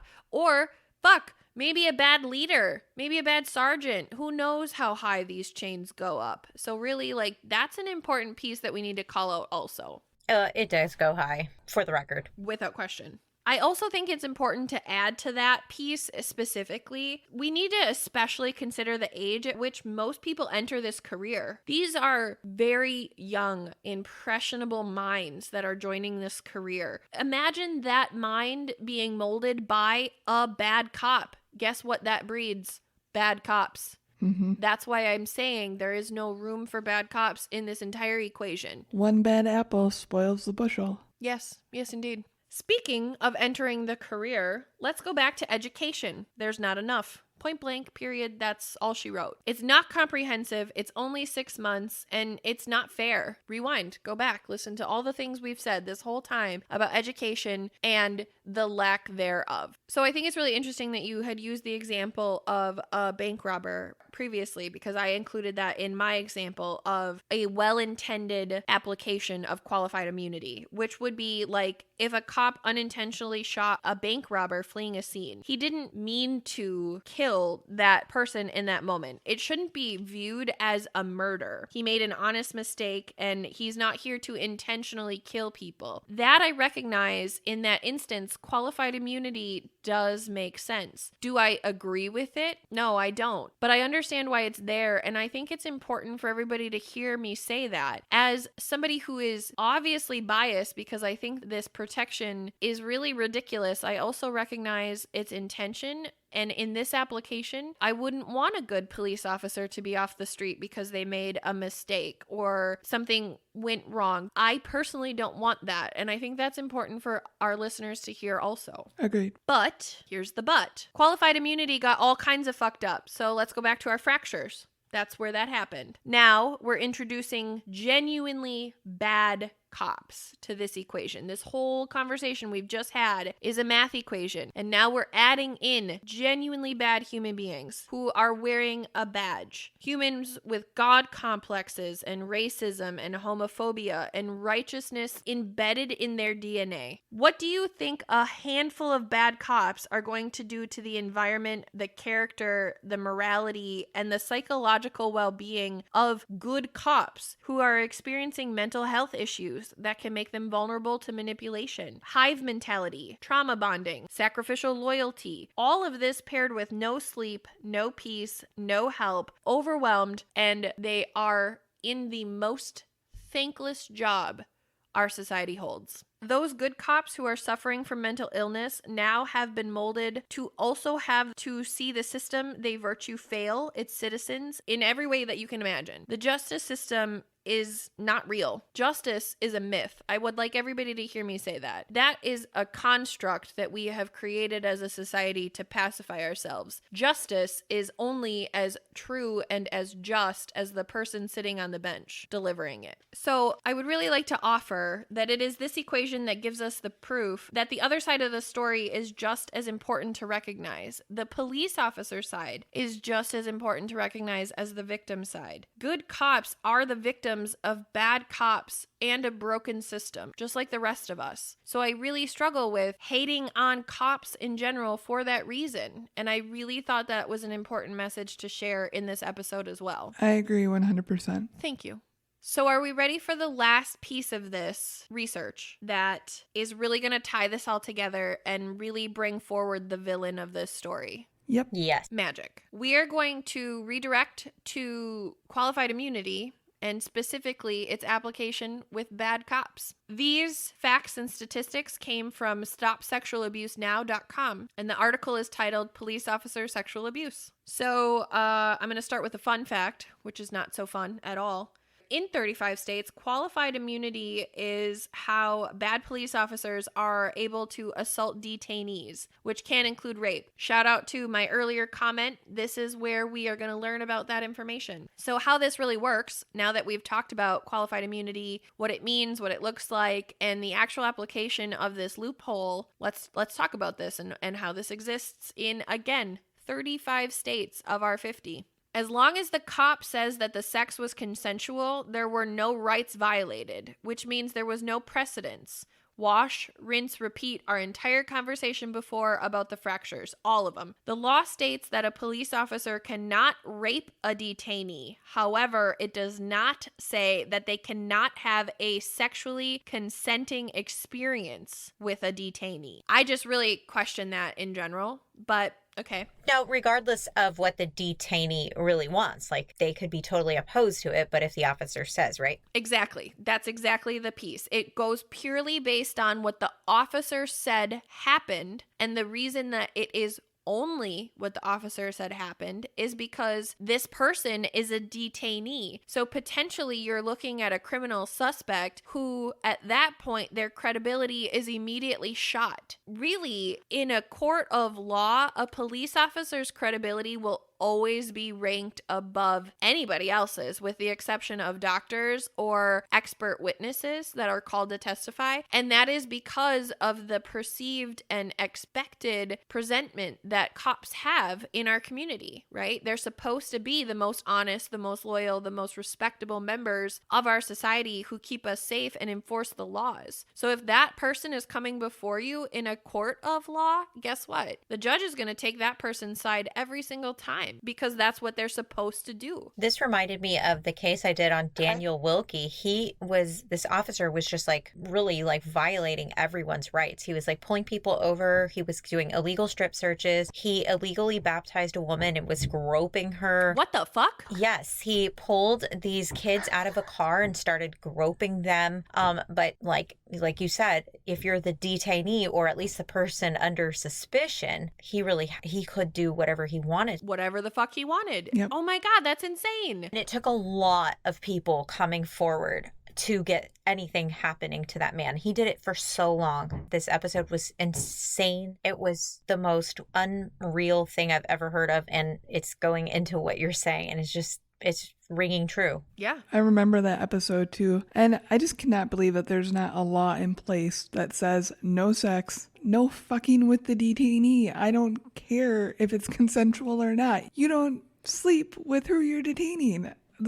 Oh my God. Okay. Anyways, please continue. No. I love all these points because this actually rolls into my next point, which is super fucking important. Bad cops, again, you guys, we're only talking about bad cops at this point in the conversation. Bad cops have so many categories of victim pools, such as sex workers, addicts, people who are homeless, people who have existing criminal records, and sometimes vulnerable minors. So really, Kat, your point is so legitimate. A bad cop who knows how to play this system, who works this system against members of society like us who don't know that this system exists. Everyone is a potential victim. But then you really look at these categories specifically, really answer this question for me. Who are you going to believe if they're standing in front of you? A prostitute or a decorated police officer? The guy that I'm talking about, he turned around after he did all this to them and wrote them citations. Fuck that bitch. And I laugh not because it's funny, but because it's fucking unbelievable. Absolutely. We say this all the time. We didn't say this in this episode yet, but for anybody who's new, we laugh when we're uncomfortable. I laugh when I'm uncomfortable all the time. I definitely recognize that Kat just laughed because she was uncomfortable. So shout out to uncomfortable laughing. So really my question is that I asked myself as I was bringing this concept together is, why does this behavior go unreported? The answer is, that means that you'd have to talk to your rapist buddies in order to start the process in which, regardless, they're still protected by qualified immunity. This concept of qualified immunity also applies to things outside of rape. So Allie, you had made that comment before of like, don't sleep with your detainees. Like that is the same as don't steal their drugs, don't do their drugs, don't beat the shit out of them. There are literally so many concepts that this applies for. That should be written down somewhere. Why is that not written down somewhere? Allie's face. I just cannot, you guys. I just can't. Shit, it's so stupid. That really does bring me to the place of like, good cops know we're going to roll with the rape thing because I said that so casually. It wasn't even funny. I don't mean it casually. I'm really sorry. But good cops, to your point, Allie, aren't having sex with their detainees. It's not even a question. It doesn't matter how attractive that person is. It doesn't matter what they've done. It doesn't matter. Good, respectable police officers are also good, respectable human beings. And do you know what good and respectable human beings don't do? They don't sleep with someone who's in handcuffs involuntarily. Word. Hear, hear. Here. So really, you guys, that was my research about all the things, about this entire perspective, about why we need to be having conversations about this, increasing education, increasing public knowledge of our rights and the rules and expectations that police officers have to follow and are held to. There's literally so much here. This systemic racism aspect, there's just so much that I feel as though our society wants to pick a side on. And I'm in favor of picking a side, okay? But truly, what I'm in favor of is punishing and persecuting bad cops. That's what I'm in favor of. I want police officers to be successful and be healthy and to help keep our country and our everything safe, right? That's a real thing. But at the same time, I really question the institution and I question the integrity of that institution because of bad apple police officers of the law. And I just don't believe that there's any room for them in this equation. I agree. We need to redo the entire system. It needs to be better. It can't continue this way. No one in their right mind would look at this corrupt system and think it's okay. This is literally what Batman is about, the corruption of Gotham. Real. Are we not learning from comics? Apparently not. Come on, people. I think they need to do it in a way where it's, because it's not going to happen overnight, but I do think let's start with the mental health, because I think like that is the forefront of where we could really capture who is bad at the beginning. Or if your assessment turns out bad, don't let them in. Put them in another position. Like that's, I think we can really, really revamp the system just by looking at the mental health system. I mean, that's my personal opinion, and I'm not an expert in any way on this area, but from what I've seen, I feel like we could have alleviated a lot of people from dying. I agree with literally everything you said, and I'm also not a mental health expert, but I do recognize when people are mentally healthy, things work a lot better. Mm-hmm. And I think a lot of times there's those red flags there, like in that Bourne case I mentioned that they just ignored. Like people, they know something's wrong, but you know, if we can have a closer set of eyes on that or have a department that specifically does that, maybe we can filter out these things and really put the good apples out and make them more dominant than the ones that might not be fit for that job. Agreed. And it would help elevate the good apples too, to be in a better place mentally to address everything they have to address. So yes, I'm all for it. Mental health on the table right now. I second the mental health without question. The other thing that I think is a very, I'm going to say easy, but I don't actually mean easy, but a necessary and quote unquote easy thing to address is the education. Why? I go back to the hardest fucking job there is on the planet gets a 6 months crash course. What the fuck is that? What the fuck is that? Why does my hairdresser have more education, right? Absolutely. 500 something hours, or I don't know what the guy told me. I think I want to say like maybe in the thousands hours to do hair versus this 6-week little crash course thing. So And not only that, but let's just roll with that example. Your hairdresser had to pass different levels of technique. Hairdressers know an insane amount of math and science, and it's actually insane, and I have no idea how they do it, and cheers to hairdressers because I would never be successful in that. But they have to pass exams, and they have to meet these expectations and check-ins consistently, and I'm not saying police officers don't have to do that. What I'm saying is, from an educational structure, 6 months to learn 6 core functions that literally set you apart from the rest of humanity is not enough time.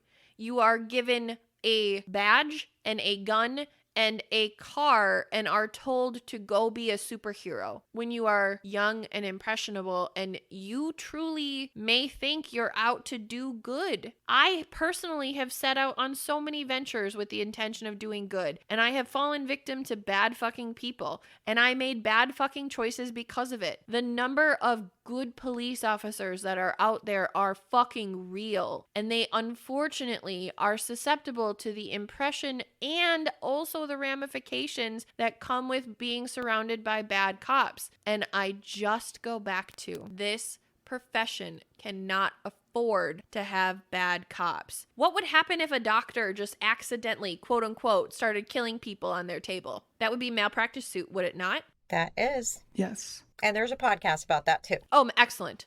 Check out, what is that podcast? Plug it. Dr. Death. Dr. Death. Shout out to Dr. Death. But real, okay? There don't get to be, quote unquote, bad apple doctors. There are not, quote unquote, bad apple firefighters. Am I saying that there are only good people in those professions? Absolutely not. Absolutely not. But how many songs have been written about the fire department saying, fuck the fire department? I don't know any songs about fuck the fire department. I know like 8,000 songs about fuck the police. It's just not the same. It's not the same conversation because truly there's just so much more abuse of power that's available within the policing system. some of those who burn crosses are the same that work forces. That's real. And I go back to this education structure only being 6 months because think about it. Let's pretend for a second that a bad apple officer really wanted to be a doctor. Okay, so now we're going to just call it this, a bad apple doctor, which there are. That's a real thing. I'm not denying that. But a bad apple doctor has to go through significant amounts of education, has to go in front of significant members of boards and hospitals and other people with this practice under their belt to be approved to be a doctor. Really, if somebody's in this because they have a God complex or they just have a trigger finger or they really just want to inflict their beliefs on other people and make the world what they see it to be, they're not going to last 12 years in med school. They're not. That's not going to happen. But to ask someone with a God complex and some mental health issues, give them a gun and a badge and say, hey, 6 months, that's all you got to serve, and then you're good to go.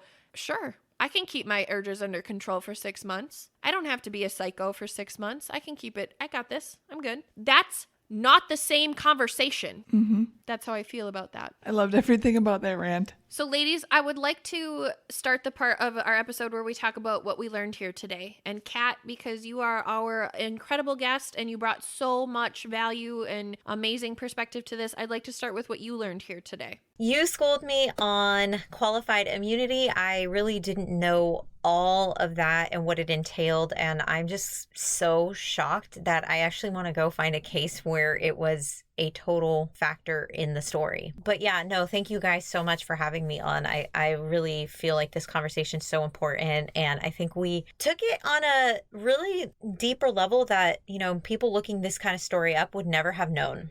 They never would have found this. This is like a nugget that's hidden under so much other stuff. Yeah, and it's not even congruent. I truly, in my research, took the functions of what I know about the activist community and also functions that I know about the police force community, and I merged them together to make this completely comprehensive picture, which I agree nobody else talks about. Nobody presents it this way. And in presenting it in the fractured version of this perspective, that's what truly allows division and allows confusion and allows manipulation of the story. Because when you look at it the way that we have looked at it here today, it's very obvious the problem is not people of color and the problem is not good cops. The problem is the institution, and that the institution then supports bad cops. That's the conversation we're having. Right. But I really appreciate you guys having me on and just having this uncomfortable conversation at times. Absolutely. It was an absolute pleasure to have you. Thank you, thank you, thank you. Thank you. Yeah, we definitely appreciate you being here. Before I tell you guys what I learned today, would you mind plugging your podcast one more time and where everyone can reach you and all the good things? Sure. You can find A Few Bad Apples podcast anywhere that you get your podcasts. Apple Podcasts, Spotify, Google, and anywhere else. On Instagram on Twitter at Few Apples. Love that. Fantastic. Sorry, I got lost in thought. You're fine. Don't worry about it. We fuck up our outro literally every single time. You're fine. Allie girl, do you want to tell me what you learned here today? I found so much of the history extremely fascinating, and I really appreciate you teaching me all that because, as you know, I love learning the backstory behind everything, so I loved all that bit. I'm very glad. And I really appreciate you saying that the research and the history perspective itself was really helpful because, you guys, I really mean it when I say this episode was part of my DNA. I felt like I didn't really get to experience the passionate side of myself in this, and that's okay. That's okay in this episode. If you want to hear the passionate side of me talking about this, go check out our white privilege episode, or honestly any of our episodes in our race series, No Fucks Given November. But I really wanted to be able to have this conversation from a very level place, and I mean, to the best of my ability. So I appreciate that you appreciated the history and the research because I thought it was really important. And like I said before, I am really proud of bringing it all together the way that I did because I think it changes the entire conversation. Yep, you did an absolutely phenomenal job with it. What did you learn here today? That's a really good question. What I really honestly learned here today is that this conversation is not broached correctly. And there's a reason why. The reason is that the people, shout out to Hush Hush Society, who I'm sure has a better name for the people that I'm talking about, but the people who run society, the members of power who really run us as a country, they want us to have this conversation to the degree that we are having it outside of this podcast. They want there to be division. They want there to be a fight. They want it to be a conversation that's so black and white and controversial and polarizing. Thank you. Polarizing. Difficult to truly wrap your hands around, because if we could all have this conversation this way, it's so apparent to find out who the bad guy is. And guess who the bad guy is? The system. The entire fucking structure of our country, the judicial system, is at fault for the monster that they've created, which is the loophole that allows bad cops to exist and have careers. And the members of power don't want us to talk about that, because that means that they have to take accountability for allowing our country to become this way. They have to make explanations that they don't have at their fingertips or on a teleprompter. What I really learned here today is that this conversation must be had from the perspective that we had it here today. Because if we're not having that conversation that way, we're not talking about the entire story. And that's just not fair. It's not fair to the victims. It's not fair to the victims' families. It's not fair to good cops. It's not fair to good cops' families. It's not fair to society. When we play that game, the only people who benefit are bad cops and a broken system. And I'm just not about that life. That's what I learned here today. Agreed 100%. This episode was a little heavy, but at the same time, I really appreciated that we could have this conversation. I really appreciate the space that we've created and the friends that we've made to help us have such meaningful and informative conversations. And again, just a huge thank you to Kat for being here today. Also, thank you to you, dear listeners, for hanging out with us as usual and sitting with this topic and hopefully learning and growing from it just like I have. And like I have, even though this episode isn't the part that I really grew from, the fact that I could bring this conversation to you today is a testament of my growth, because I have been in this position before where this was all completely foreign to me. And the concept of there being two sides to every story and minimization, all that shit, I've been there, which is why I can recognize this conversation so unbiasedly, because although those ignorant statements are harmful, it doesn't invalidate that there is a sliver of truth to them. And that sliver of truth just gets blown out of proportion more often than not. Yep.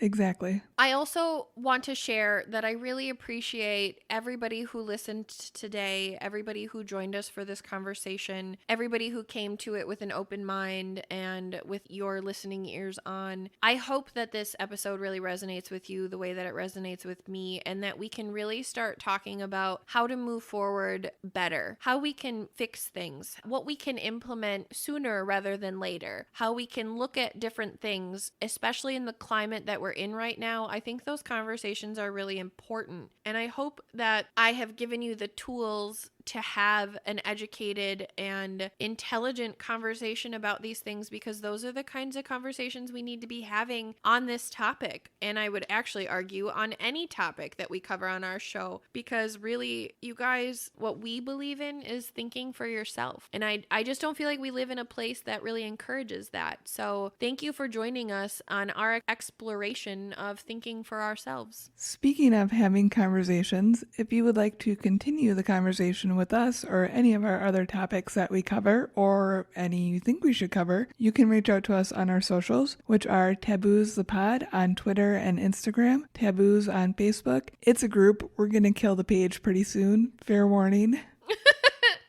Peace out, Paige. Or taboospodcast@gmail.com. Guys, we also have a new fancy website. So fancy. Some asshole squatter took taboospodcast.com, so it's taboosthepod.com. It's pretty. You can go look at it. Yeah, that's all I got for that. We also have a Patreon, which is also pretty. You can go look at that also. There's extra things on there, like hearing Hank walking around in the background like he is right now. Don't you talk to me like that. And me voicing Hank like I may or may not have just done. I don't know if I cut it or not. So there's that. But really, guys, we love you. We appreciate each and every one of you. Your listens, your shares, all the feedback. It means more to us than you will ever know. It truly does. We wouldn't be in this place without you guys. And we are so grateful for your open-mindedness, your open hearts, and all of your headphones. Thank you, thank you, thank you. And on that note, do you be taboos.